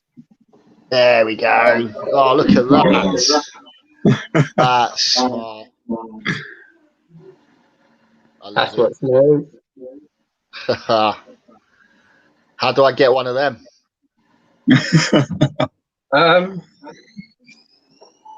I can sort you one out, maybe. It's just an awkward going through the company that I did.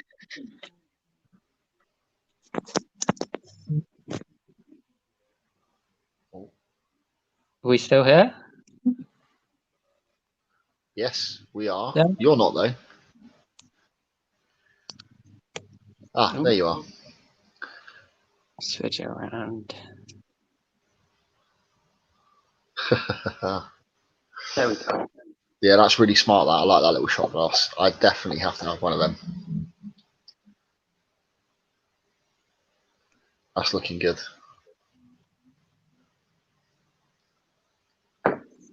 Some have already seen it. Some haven't.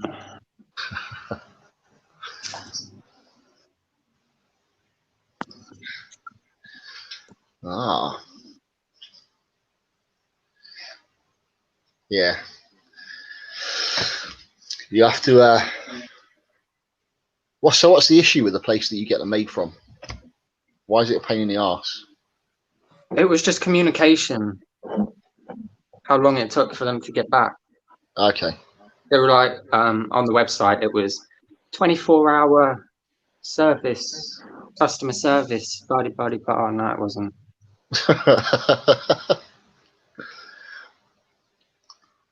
Yeah. Just over a day it took to get back to me. Okay. And That's then it was delivered with UPS. They delivered it to the wrong address. I've got a notification saying your parcel has been delivered. It's outside the front door. Gone outside the front door. It's not there. Gone outside the gate. It's not there. Rung UPS. I was on the phone on and off for about 4 or 5 hours, maybe, trying to sort this parcel out.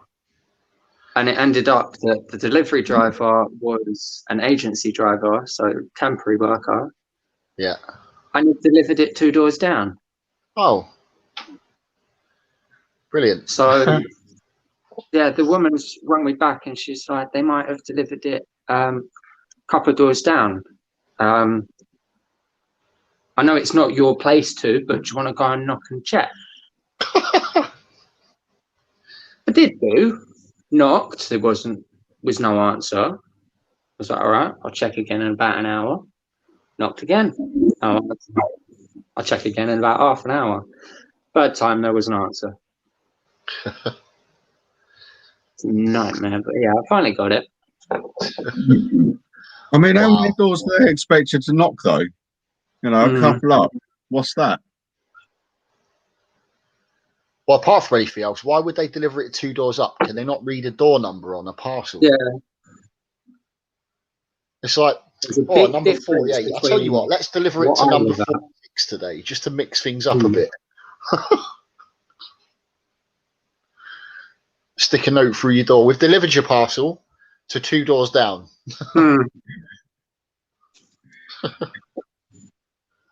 Honestly, we did try you. See, Amazon are the ones that make me laugh, because every time I order from Amazon, it's always the same. Amazon will just leave it leaning up against your front door with no problems at all. Yeah. The one day that I wasn't actually home and I really needed what I'd ordered, they didn't leave it. The worst one is when they don't even knock, they just stick a card through the door like, we attempted. Yeah.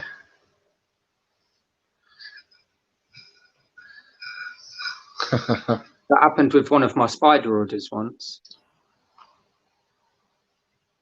They didn't knock. They just put a card through the door. I was like, crap, that's my spiders. I'm going up to the office or whatever. I was Yeah, like, I've I'm expecting a parcel. It's got live animals in it. I want it now. I had to wait about an hour, but I got it.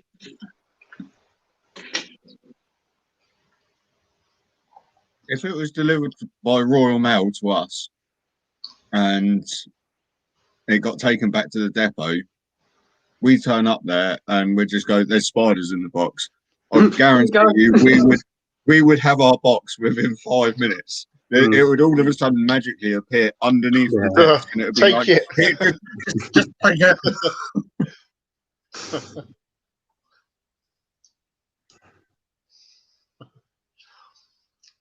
But no, the only thing that I mean I've ever had, well, actually, I've had two things left, if you wish.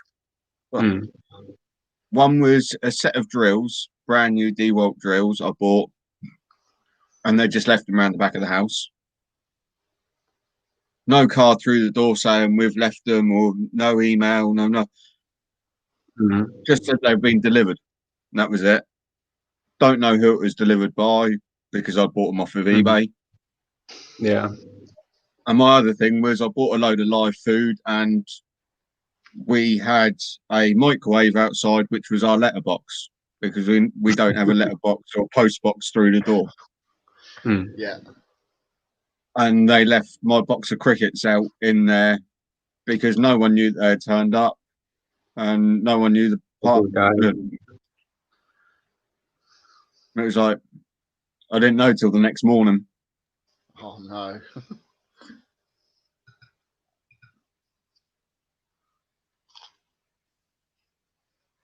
That's not good. But generally, most of our post comes all right here, believe it or not.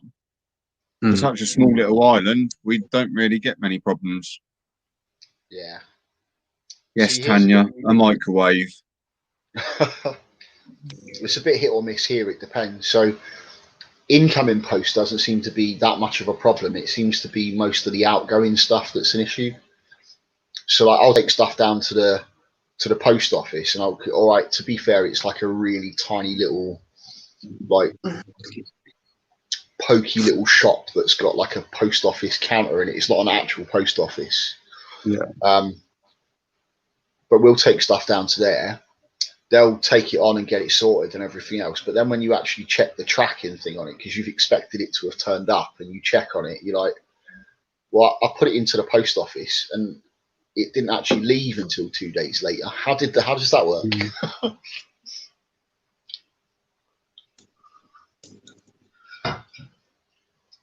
They're just waiting for a big enough delivery for people to come and collect, I suppose. It's just like, oh no, you know, I'm not going to ring them to come and pick up one parcel. No. I'll wait till I've got 10 or 12 there. Yeah, they'll do it for the stuff that's going out next day delivery. So you can send next day delivery from here and they'll send it out. It's fine. But I suppose if they screw that one up, they have to pay out their own pocket, don't they? It's the only reason why they do it. Welcome back, Lee.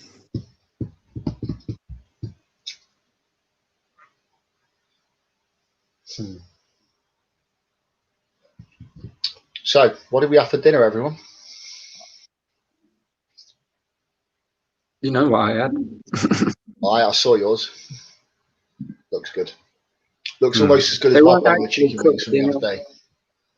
They weren't cooked in it, they were just normal, and I just dipped them in. Cool. They were still nice. Well, I had fish, chips, and beans. What did you eat?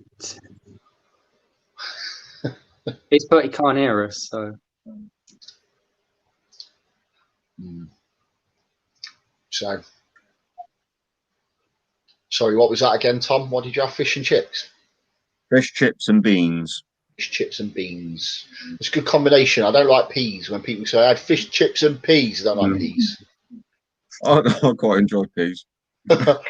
See, I'm weird. So I I like you know the big fat like the marrow fat peas. Yeah. I like them. I don't like the little garden peas. It's weird. I can eat either. But Angel's the same. She can only eat marrow fat peas. Don't like garden peas. I'm glad I'm not the only one. Yeah, mushy peas. They're made from marrow fat peas. I like mushy peas. What is it? Oh, when I was a kid, you used to buy tinned mushy peas, and they used to call it moon food.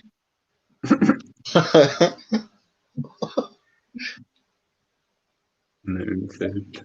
I'm going back to when I was like 2 or 3 years old though, so it's quite a while ago. But yeah, so I had a delightful dinner that I've been munching on throughout my time on the stream this evening. I had some squid rings and some scampi because it was really quick to chuck in the oven. 12 minutes later, it's done. I do like Fair scampi. enough. Yeah, can't beat a decent bit of scampi. With no chips or nothing. Just No. scampi. Scampi and squid rings. Oh, you cheeky bugger. Hello, Dave.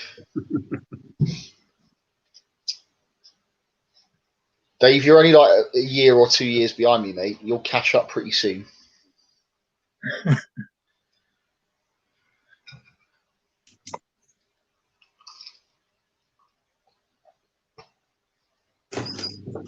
Actually, I reckon Dave looks older as well.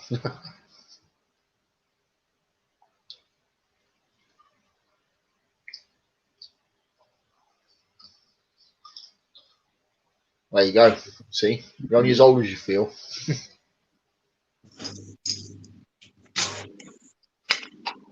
Well, Tanya, that's good. That's good comfort food, that. Back in 2 seconds.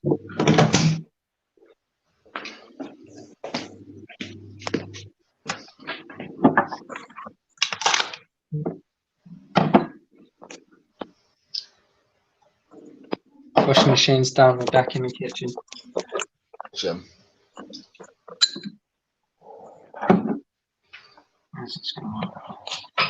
Well, Tanya, you enjoy your dinner, and we'll see you again soon.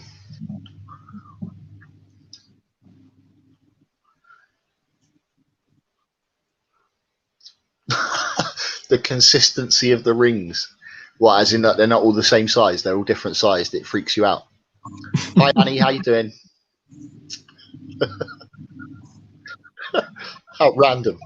Don't like squid rings. They're too inconsistent.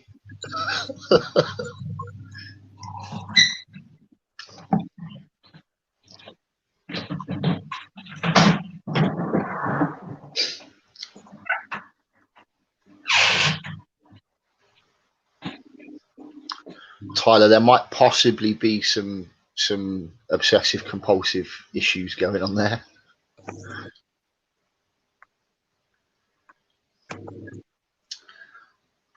How are you today, Annie? How are you doing?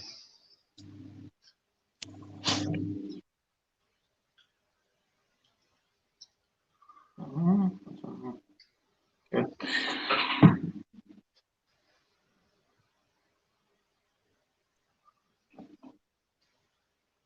Yeah, so quite looking forward to this new order turning up at the end of the week. It's quite a big order. Like 260 quid's worth of stuff from a spider shop.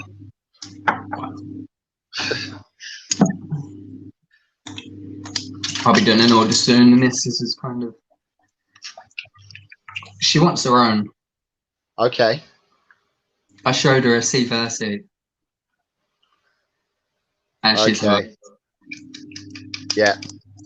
That's generally the way to do it if you need to get your other half involved in keeping them as well. Everyone does that.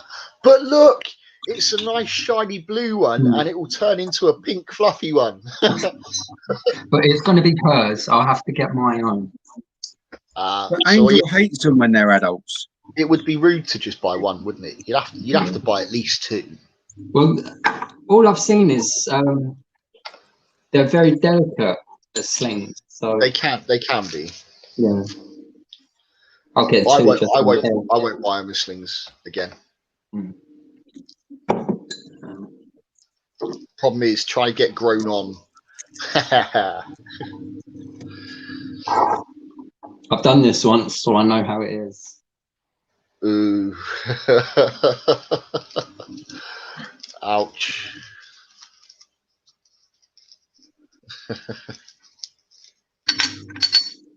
I just bring it on myself, don't I?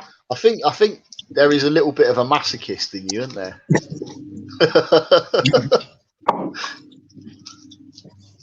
How many people are watching? What have we got at the moment? 7 people in at the moment. Who wants to see me do a hot sauce shot?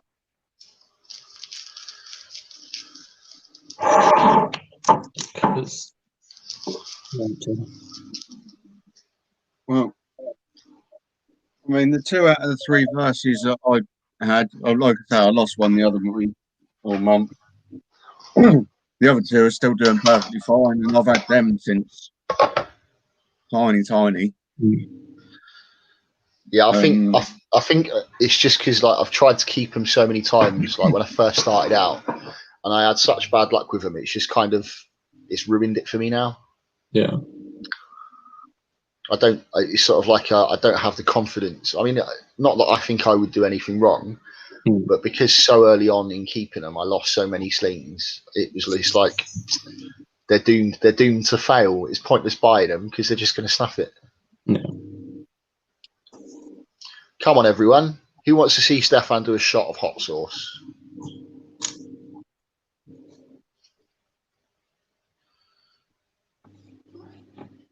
It's not quite as bad as doing the mix, is it? I can add a little drop.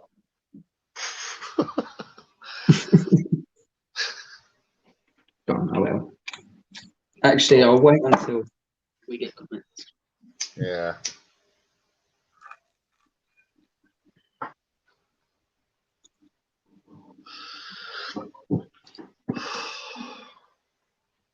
So there is one bottle of V3 extra hot stashed off to one side in the fridge for you.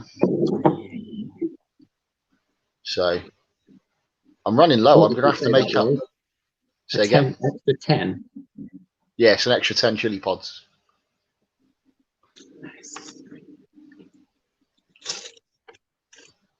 I mean, to be fair, there's like 22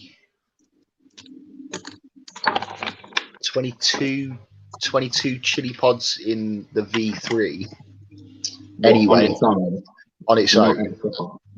No, the extra hot's got an additional 10 added to it. So Sidex is the first one that's jumped in. So go on then, Stefan. You know you want to. You know I want to. That's one person. There's like 9, you said, or 7? Well, I think he needs to get himself a little sign made up. Yeah. Like, but Yeah, you know, what? with your logo instead, with spoons and skull wheels, and then you could put it on your cupboard for what's in the cupboard. Yeah. That's a good idea. That I'll send you a link to the bloke that makes them. Or you could make it saying what's in the cupboard. Yeah. I did have a look at getting it printed on a skateboard deck. Okay. Like I've got the sticker board upstairs. I've got my one. It's got a PO Mini on that a mate of mine did. So I was looking for one with the spoons and Scoville, but I was looking at 80 quid, about 60 to 80 quid for a custom one. Wow. I was like, maybe, but I'll have to put the money away. Yeah. Or do I just not and spend it on spiders? Oh, see, that's a tough choice, that.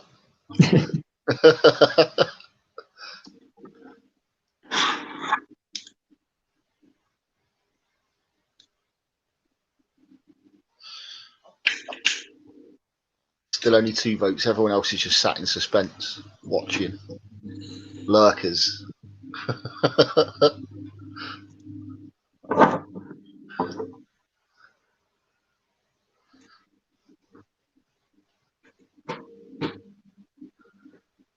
Yeah, to be fair, Tyler, I get that. If you bit into a squid ring expecting an onion ring, I could understand how that would be a bit of a shock. Never tried squid. No? No. Some people like it, some people don't. Squid's alright if it's cooked, though. If it's overcooked or undercooked, it's not quite so good. Because if it's undercooked, it's dead slimy, and if it's overcooked, it's dead rubbery. So you've got to get it right. Otherwise, it's like eating a worm or eating an elastic band.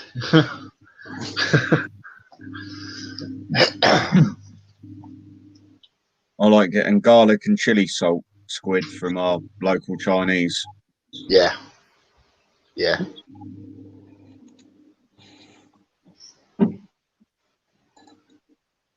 But yeah, just some calamari rings, just in some tartar sauce or something. Yeah.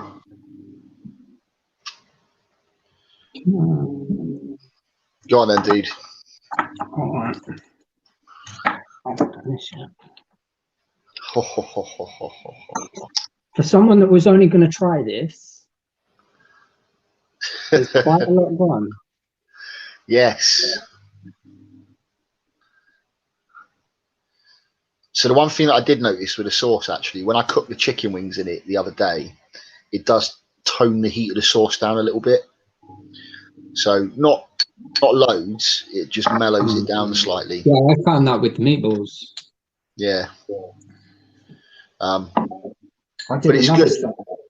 It's good because it's pleasant, and I found that I ate the whole bowl of chicken, and it was like, Yeah, really I did about 10 meatballs, 8 or 10 meatballs, left them in the fridge a day. And I was talking to Scott about them, and he was like, "Oh, I really want to try them." So I did some more, and I just haven't been able to go up there. Yeah. I have to see it. You got to record him. Yeah, he wants to record it anyway. But what I'm thinking, I might get ready to eat ones or already cooked some, and just put the sauce on the top. Don't cook them in the sauce. Yeah. And see how it is that way. Yeah.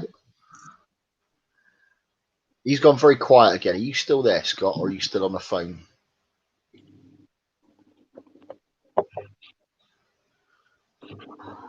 You see the red in the middle.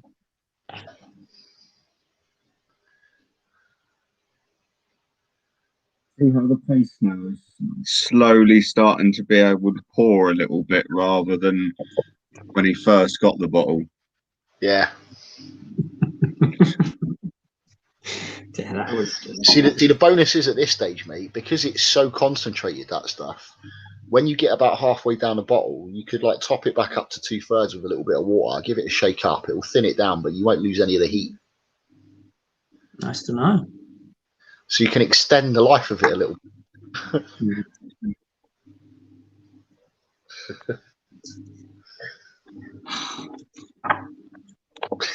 Just so you know, I'm not cheating. I'll put the camera on there, so I'll let the dog out quickly.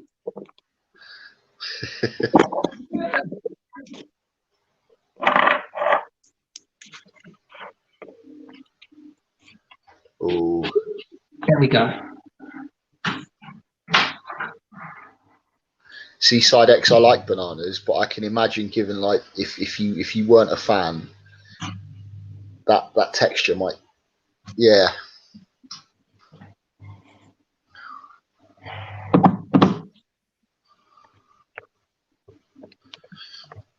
Oh, it's not going to stay now, is it?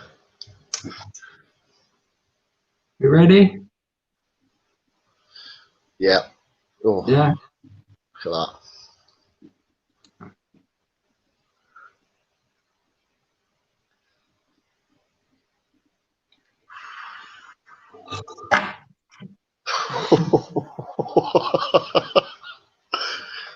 Oh.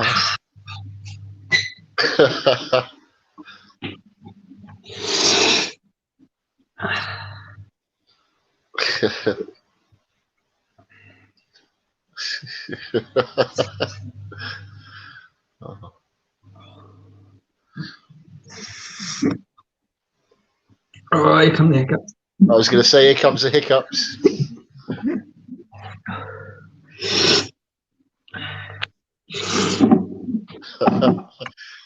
Clears the sinuses, doesn't it, dude?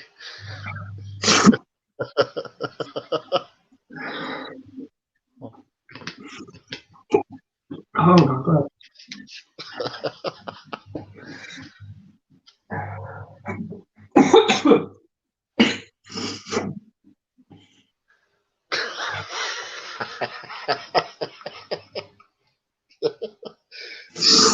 Sidex has just said, I think I'd rather kiss my Escalciatum adult female. How are you getting on with your bottle of sauce, Sidex? How much of that's left now? What have you been putting it on? That's what mine. That's gone down quite quick.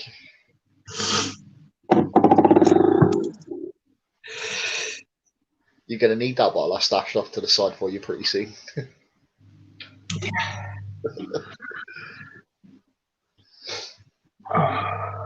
There's not a lot left now, you know.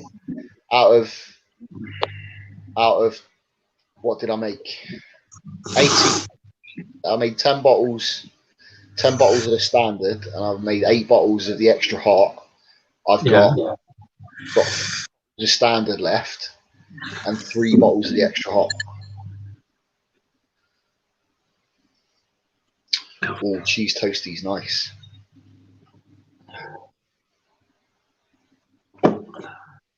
What's that? Putting it in a cheese toasty? Or? Dipping the cheese toasty in it. I haven't tried that yet, surprisingly. I tell you what. And the toasty maker's out. So I did try doing cheese on toast. Yeah. But spread the sauce on the toast before you put the cheese on. All right. And then put some sliced up ham on top of that, and then stick it under the grill. That's quite nice.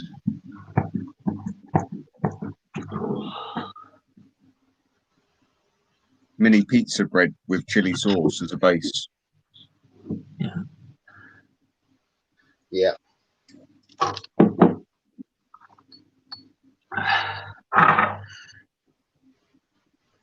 I'm quite pleased I've managed to create this sauce with the heat level that it's got and still have the amount of flavour that it's got.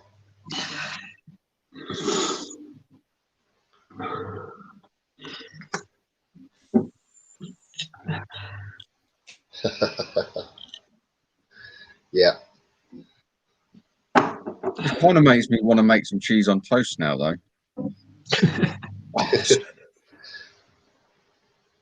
So if you think about it, Stefan, that couple of little drops of that pure chili paste that you put in that was probably the same amount of chili that was in a full shot glass of the finished product.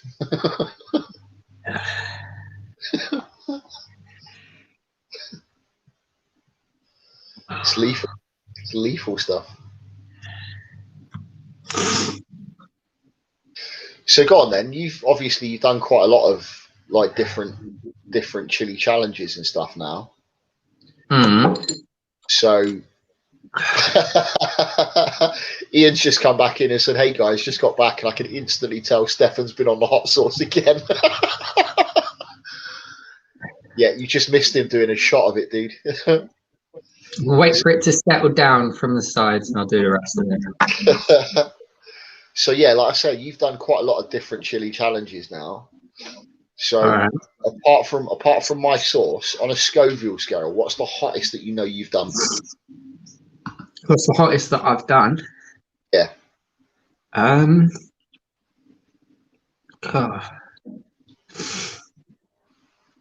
Not including mine, because obviously I don't know what the actual Scoville count is on mine. Well, I did that 44 Magnum that James sent me. That I think he said was 4 mil. Yeah. I did the chip, the gummies, and the peanuts. Yeah. I can't remember what they were. They were up in like the million Scovilles range though, weren't they? Yeah.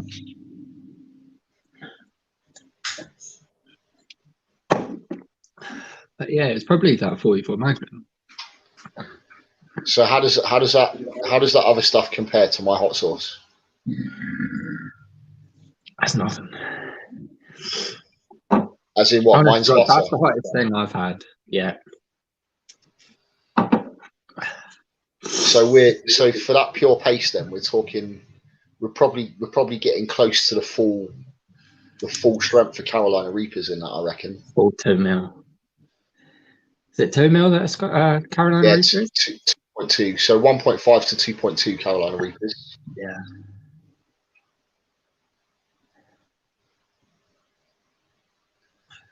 Yeah, I reckon the extra hot will probably push the boundaries on the lower end of that. Yeah. But I bet mine tastes better. Interesting. That's going to be very interesting.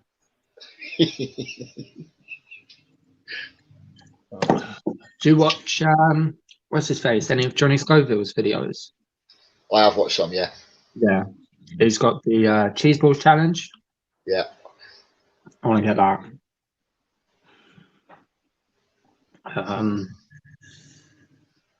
We were obviously talking a while ago about the toe of Satan. Yeah. But that's going to be a horrible one.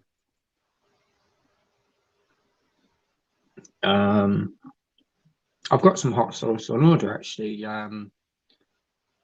What's his face? CJ Wildheart from the Wild Hearts, obviously. Yeah. We were talking about it on a stream the other week, and someone put in one of the groups, and I've ordered a bottle. Okay. It's called Devil's Spit. Ooh. Sounds disgusting. Yeah.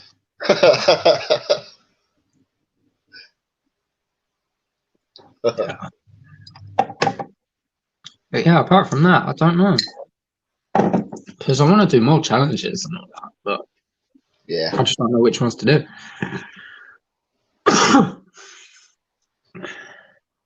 Yeah. Oh, I've seen some like hideous stuff. Like that toe of Satan's meant to be pretty psychopathic.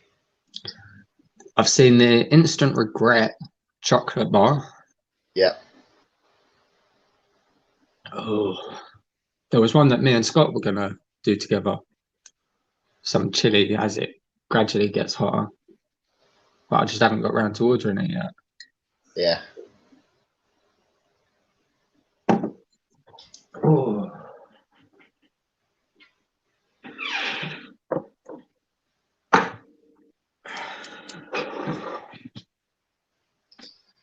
Yeah. I am finding that like since I've been making this stuff and been using it in the cooking and stuff, my tolerance for hot stuff's getting a lot better. Same. What's it? The sriracha? Yeah. That little bottle. I used to find that hot. I couldn't eat that. Like going back it's like maybe eating 3 years ago. It's like eating ketchup now, isn't it? Yeah, I couldn't touch it. Just a sweet chili sauce, basically, isn't it? Yeah. So the V3 extra hot, I've still got some of that left in the jug because I ran out of bottles before I filled it all up. So there's still a bit of that left. So that's what I've been using to do all my cooking with. All right. So I've been going straight off the bat with the extra hot because I bottled up the whole lot of the V3, and then the V3 extra hot. I only had 8 bottles, so I filled up 8 bottles, and then whatever was left in the 2-litre jug is what I've been using to cook with. So yeah, the chicken wings that I done was coated in that. I did. I cooked a chili the other day because I did nachos for me and the missus.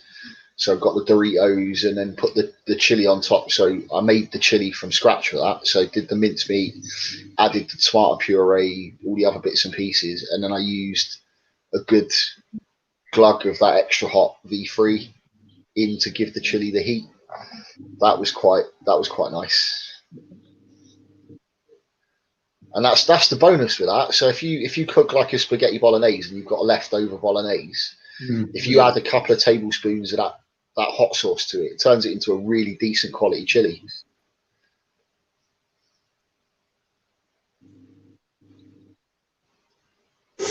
Surprisingly, I've only done it like, apart from the meatballs and obviously them chicken wings.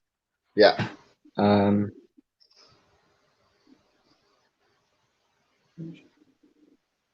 Yeah, that's all I've done it food wise.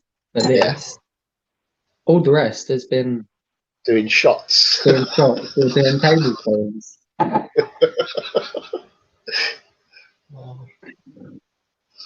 I wish I had the capacity to make it up in bigger quantities. Because I would make it up by the vat.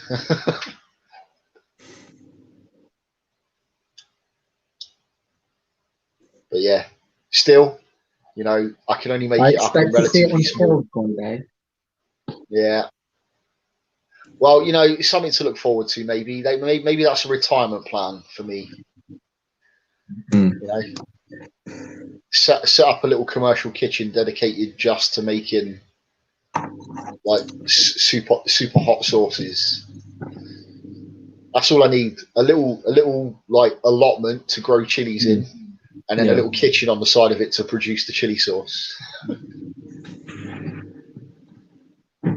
My retirement plan. Man in a shack.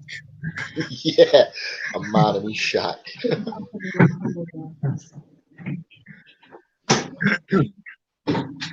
No worries, Sidex. Take care, dude. Well, I don't know how well you're going to be able to see this. Oh, nice. So it's out then. Yeah. What's that one? Awesome. Everything's all there. Nice, fresh and close.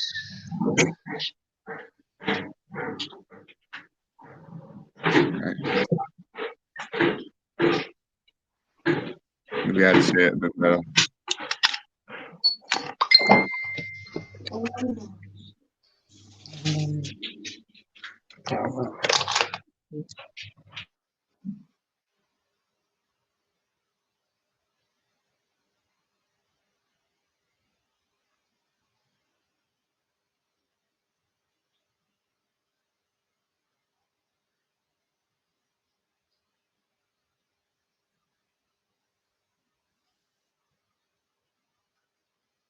I mean, what's that? It's only taken about 2.5 hours, so That's not bad going.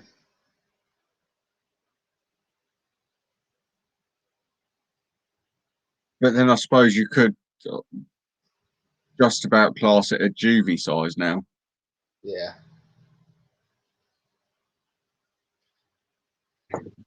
I had to move back in here.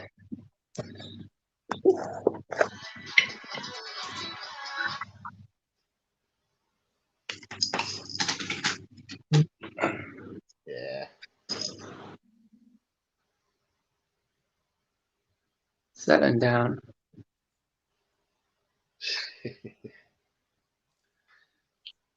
Is Ian still in the chat? Is he there? I think so.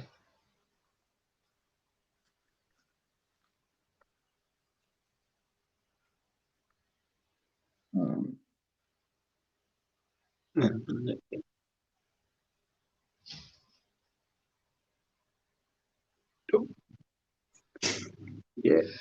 Oh, that's just mean. So obviously, after saying that Sidex beat me to that hatty, he's just put a post up in Instagram and tagged me in it.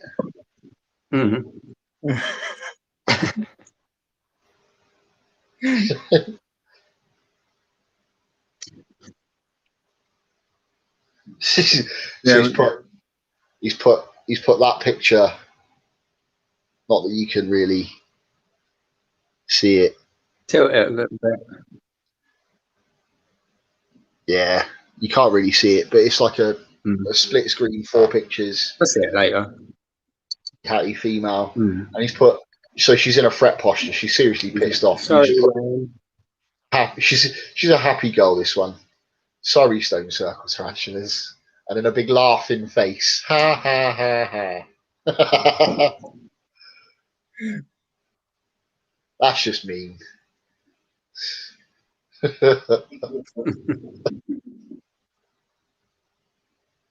Yeah, I saw that he posted a picture about it earlier. Whether or not it was in his members group or on a group, I can't remember.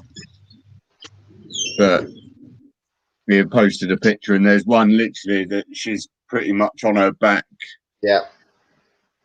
Yeah, she's on this one.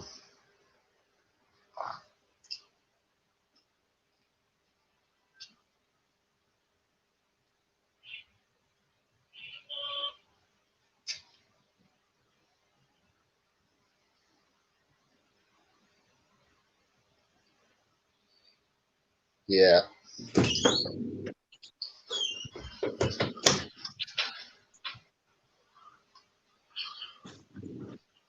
Yeah. Not that I'm bitter about that or anything, you know. Surprised you didn't put him on a timeout earlier for it.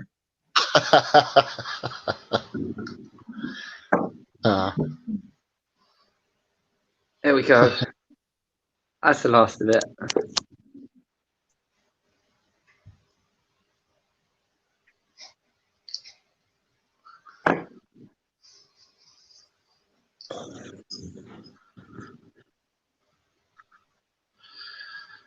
Yeah.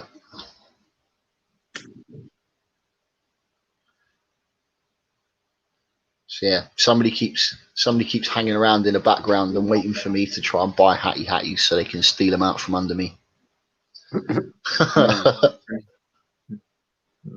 There's one. Yeah. Yeah, that's it, mate. You just rub it in. It's down in there somewhere. It's only a tiny sling. Well, I say tiny. About an inch and a half now. So yeah. But you know, don't feel too disappointed because I don't know if it's female or not. Yeah, but it'll make me feel even worse if it turns out to be male, because I would have had the adult female, you would have had the male. That's a match made in heaven.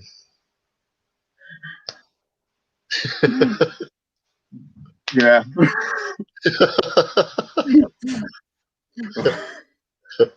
See you in a sec, mate.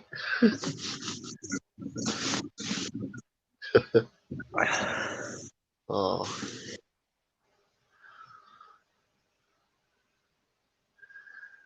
Yeah, just make sure you don't start doing like those hot sauce challenges and stuff on an empty stomach, mate. That's correct. I already have.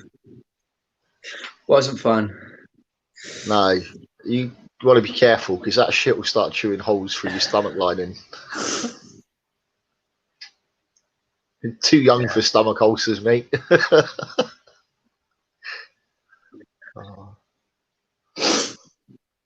Yeah, I don't like buying unsexed tarantulas, Ian. I try and, where possible, try and get them sexed. I've had a lot of bad experiences buying sub-adult and juvenile unsexed tarantulas from pet shops and stuff. And I get it's a bit different buying from pet shops. They're not specialists in tarantulas, so generally they don't know what they've got. But my luck usually means it ends up being a male.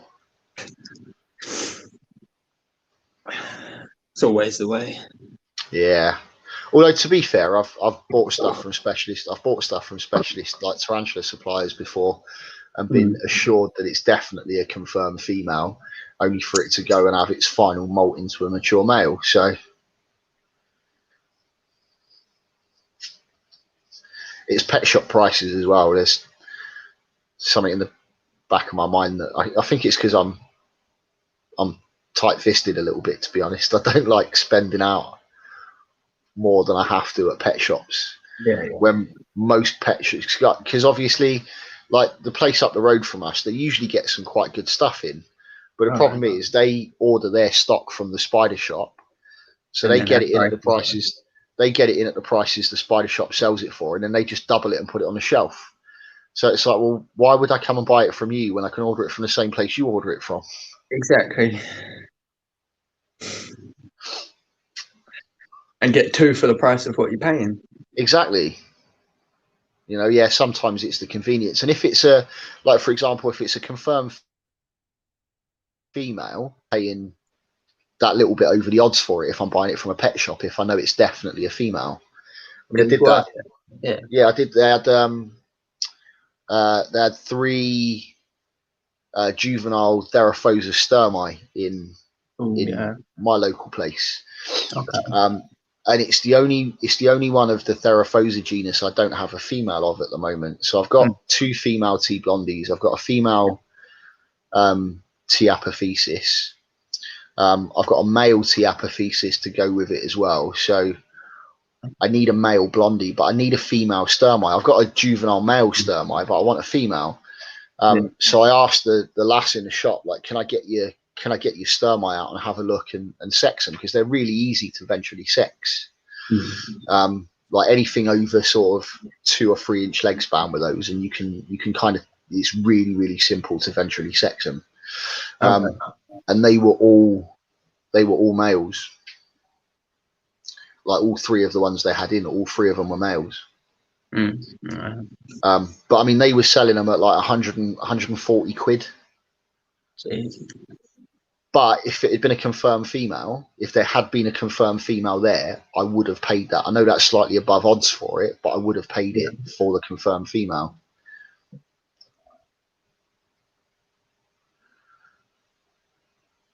Okay. I didn't realise that Luke was buying from Andy. Or did you do his ordering for him, Ian? You need to get these in stock. Yeah. So we used to. So like I said, I've known. So the place where Ian works on Saturdays is Reptasia in Basingstoke.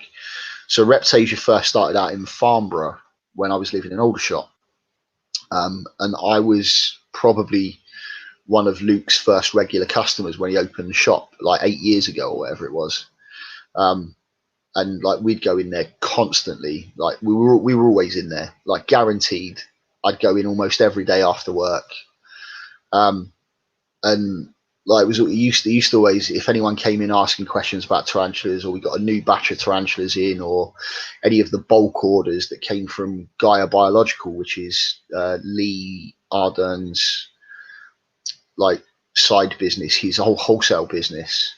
Any of the bits and pieces that would come in from there, I would generally go down and help out and like help to set them up and help to identify stuff if stuff was labeled incorrectly and bits and bobs like that. And I was always the guy that Luke used to phone if anybody came in with questions or whatever else. And it looks like Ian's taken that position from me now. But then, to be fair, since we moved here, I've not really seen Luke very much. Like not until he like a little while after he opened the Basingstoke shop, because that's a bit closer to us than Farnborough. So yeah. How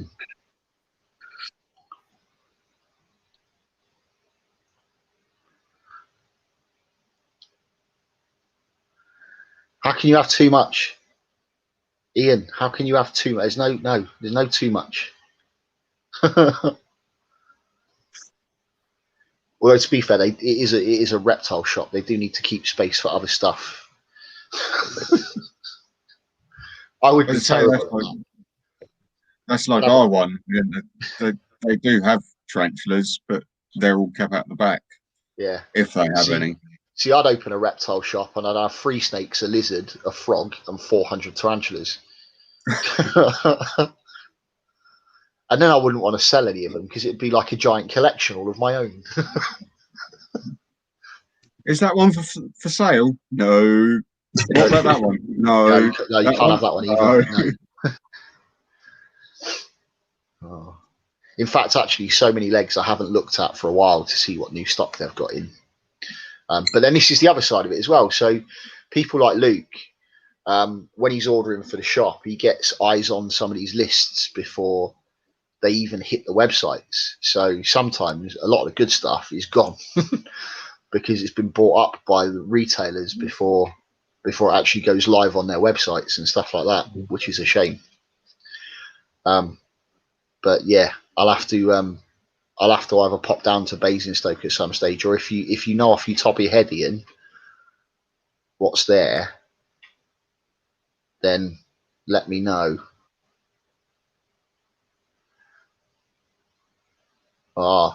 If you come across a male Chilobrakis who are here now, let me know.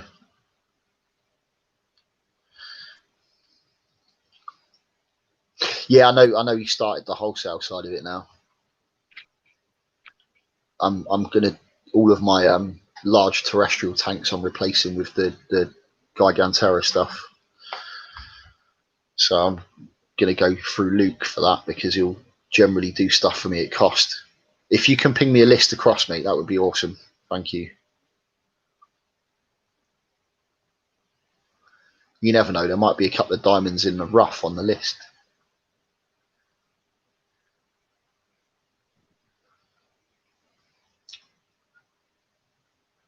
But yeah, so I would love to have a reptile shop or something like that. I just wouldn't be able to sell anything. I'd want to keep it all, so it wouldn't be very much of a reptile shop. It would just be a zoo.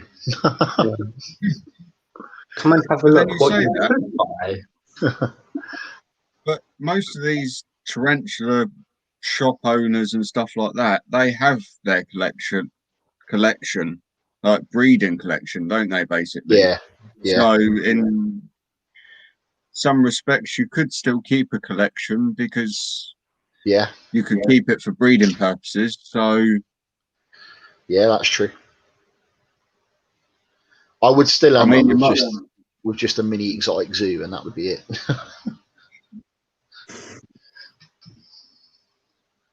You'd have to obviously limit the amount that you had in the collection. Mm.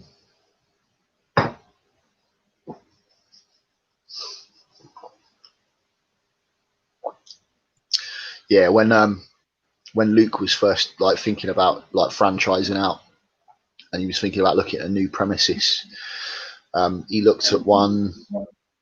I think it was Camberley he was looking at first of all, and he was looking for people that might want to like go. And we really considered, like really genuinely considered whether like we'd get into business with him and sort of partner up on his new venture. But in the end, we decided not to. I still regret that sometimes.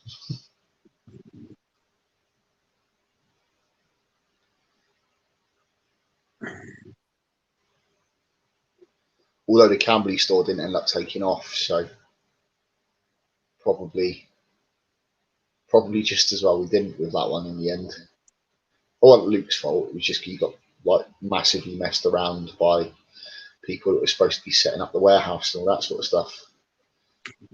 And in the end, it all timed out before he got a chance.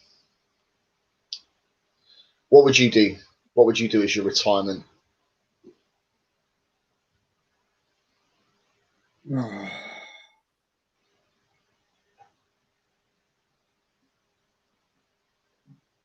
It would have to be some sort of animal hobby.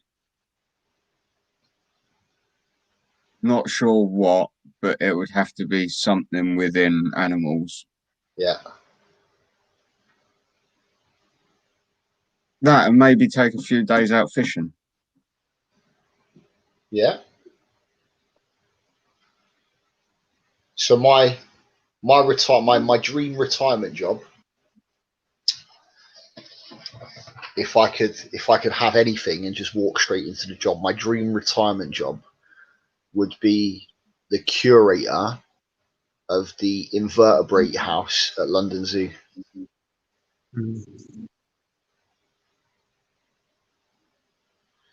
Yeah, that'd be awesome. So, I've yeah. got a while yet, so Yeah. Well, I haven't quite got so long until I'm at retirement age. You got a bit further to go than me, but I've got about 40 years yet. I'll probably be dead in 40 years. Oh.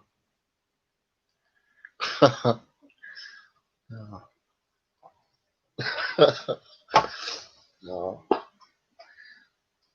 No, it's been one of those. It's been one of those like those months so far where everyone's taking every opportunity they can to make me feel really old.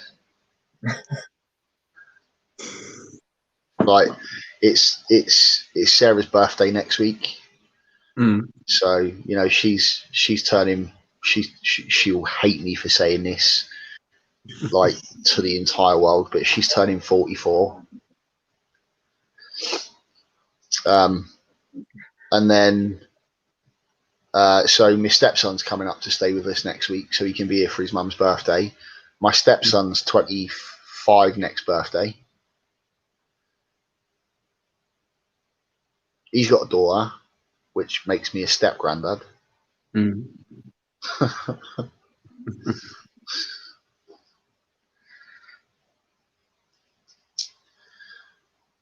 Does it make you feel old that I can say I was born 98? Oh wow! So you're younger than my stepson. I'm 23 this year. Yeah. See, technically, I kind of take the mick out of him because he was actually born on the 29th of February. Oh, So it's technically, he's only 6. Because of leap years. Exactly. See, if I was born on a leap year, I'd have to do it that way. Yeah. So Like, we that do. would be the legal age. Yeah. Every year, without fail, he gets a card that says, like, because obviously it comes around once every 4 years. Yeah. So on the leap year, he gets a card with his actual age. So it will say 5 or 3 or 4 or whatever. And then every year after that, he gets 5, and we write a quarter, 5 and a half, 5 3/4, and then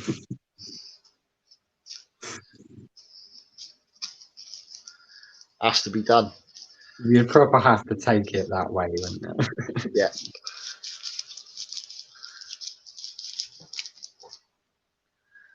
You know, I went to school with someone whose birthday was on a leap year, and she used to alternate days. Okay. Like sometimes she'd do it at the end of Feb, and then sometimes she'd do it at the beginning of March. And then when it comes to it, she'd obviously do it on her birthday. Yeah.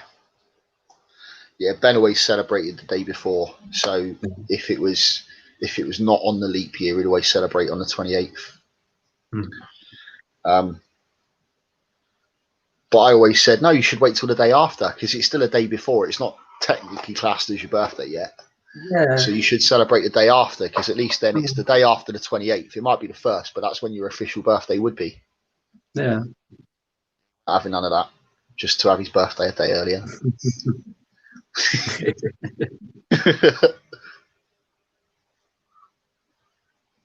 Hey, back when I could take holidays, you know, I used to have a whole week off for my birthday. Wow. That was like my holiday for the whole year while working was I'd just take a week off for my birthday. Didn't matter if it was a Saturday or a Wednesday or whatever. See, I'd have that week. When I was at school, I was always off. I was always on holidays for my birthday because my birthday's on Boxing Day. So always were off for Christmas anyway. But since I've been working, obviously there's a few Boxing Days I've had to be in work, a few Christmases I've had to be in work. Yeah. So mine's July, so it was always.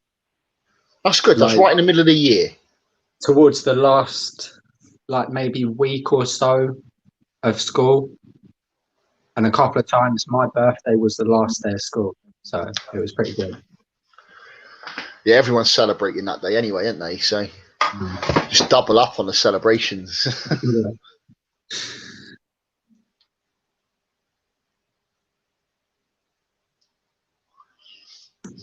So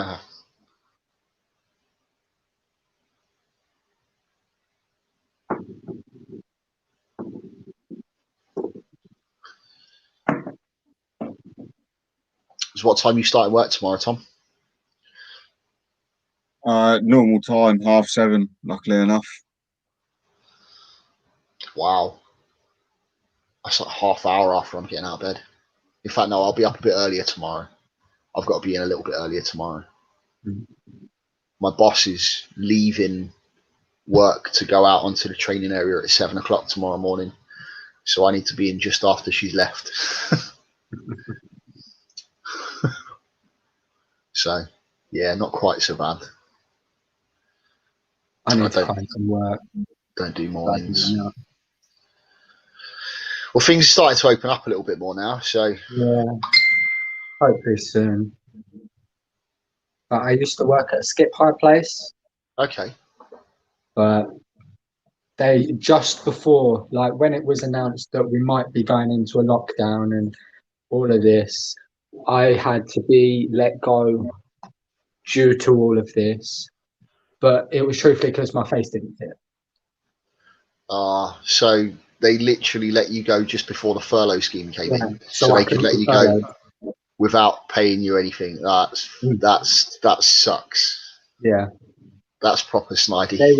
They were worried that their business was failing, so I had to be let go. Okay. And I said back to the boss, I've got families. I've got a family to feed. How am I supposed to provide for my kids? Not my problem. I've got a business to run. Wow. What an arse. Yeah. He owed me like a couple of months. I did wages, like extra time. I said to him, am I going to get this extra time that you're meant to give me? Because he was meant to give me it. I think he let me go on the Wednesday and I was meant to be paid on the Friday. Yeah. He was like, you might get it, you might not. I got it. That's good. Because it was his wife that sorted the wages out. So. But yeah. What I've got a business to run. I can't be asked with your family. That's disgusting. But he knew my mother-in-law. So, not really the attitude to go. No. Because he went to school with my mother-in-law, I'm pretty sure. Or they grew up together or whatever.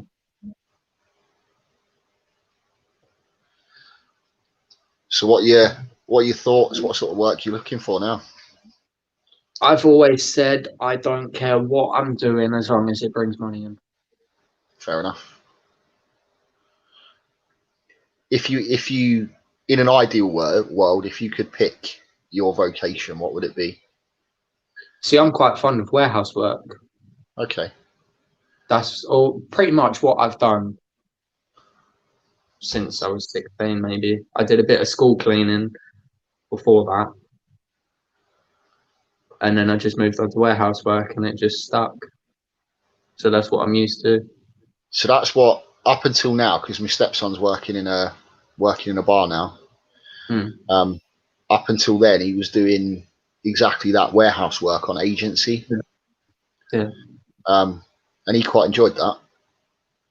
Yeah, that's what I was doing. And then the company were like, we want to keep you on permanent, but we don't want to buy you off the agency. He was a sneaky bastard. That boss.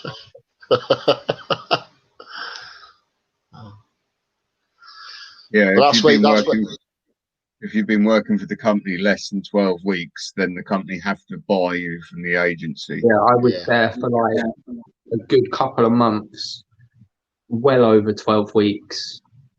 And he was like, we want to keep you on. You're the best agency worker we've had here who actually does the work. Yeah.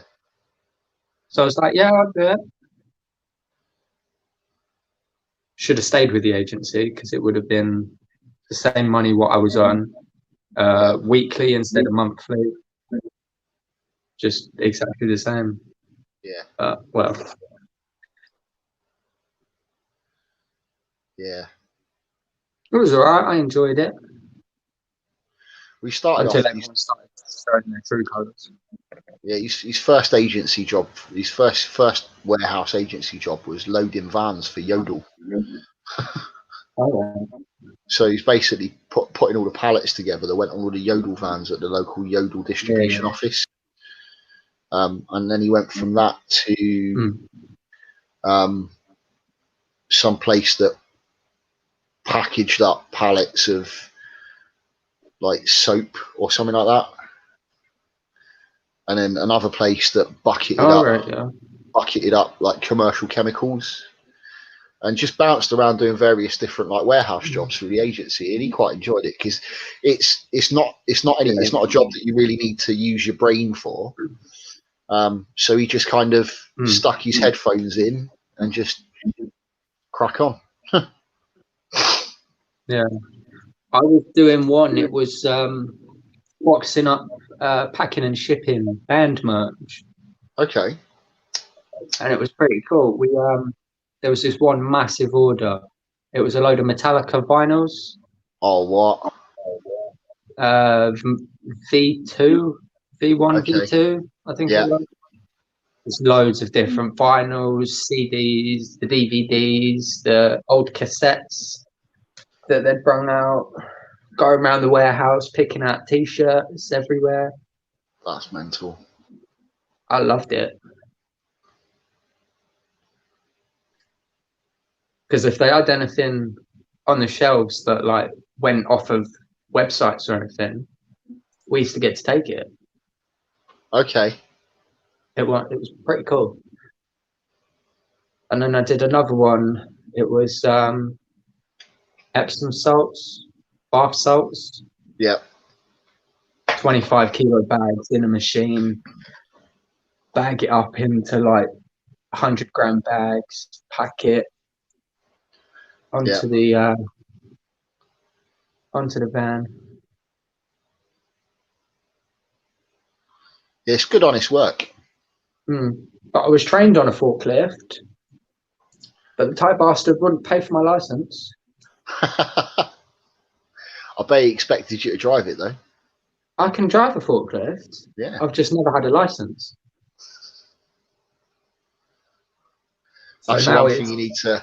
That's the one thing you need to push. Now. Yeah, it's the one thing you need to push for, mate.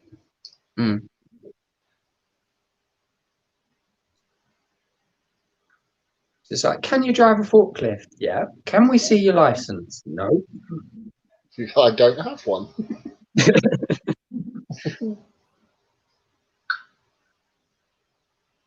Unfortunately, it goes the same with the coppers and me with driving.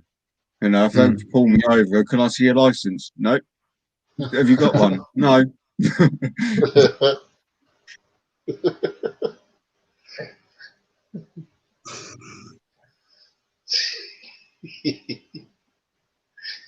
Oh.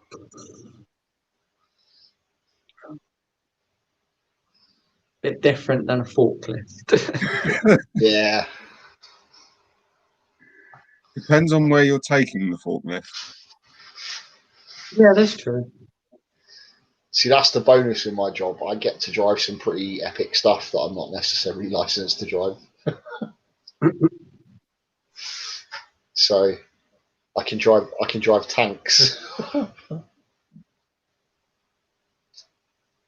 Don't have a license to. But out on the trading area, it doesn't matter. It's private MOD property. You can get away with it. You can drive almost anything out there.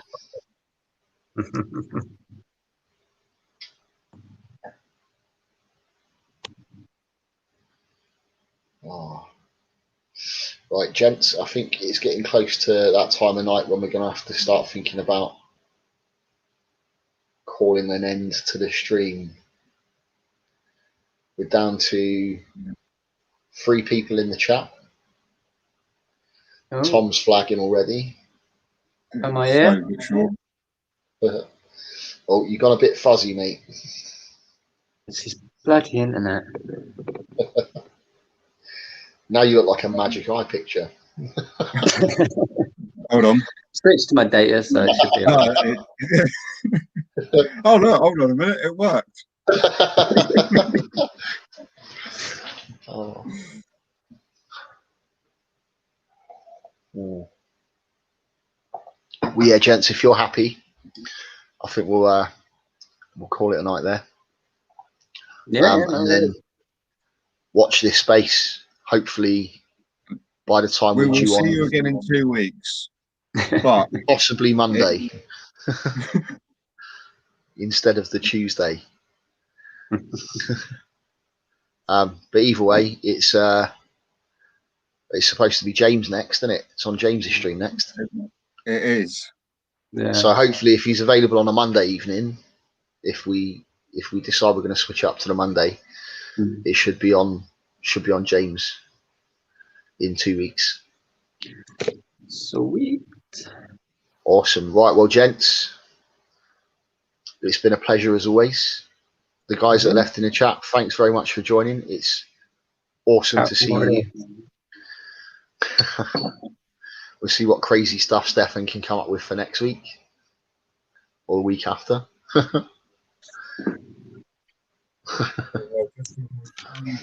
Right. Salute I'll say, to James.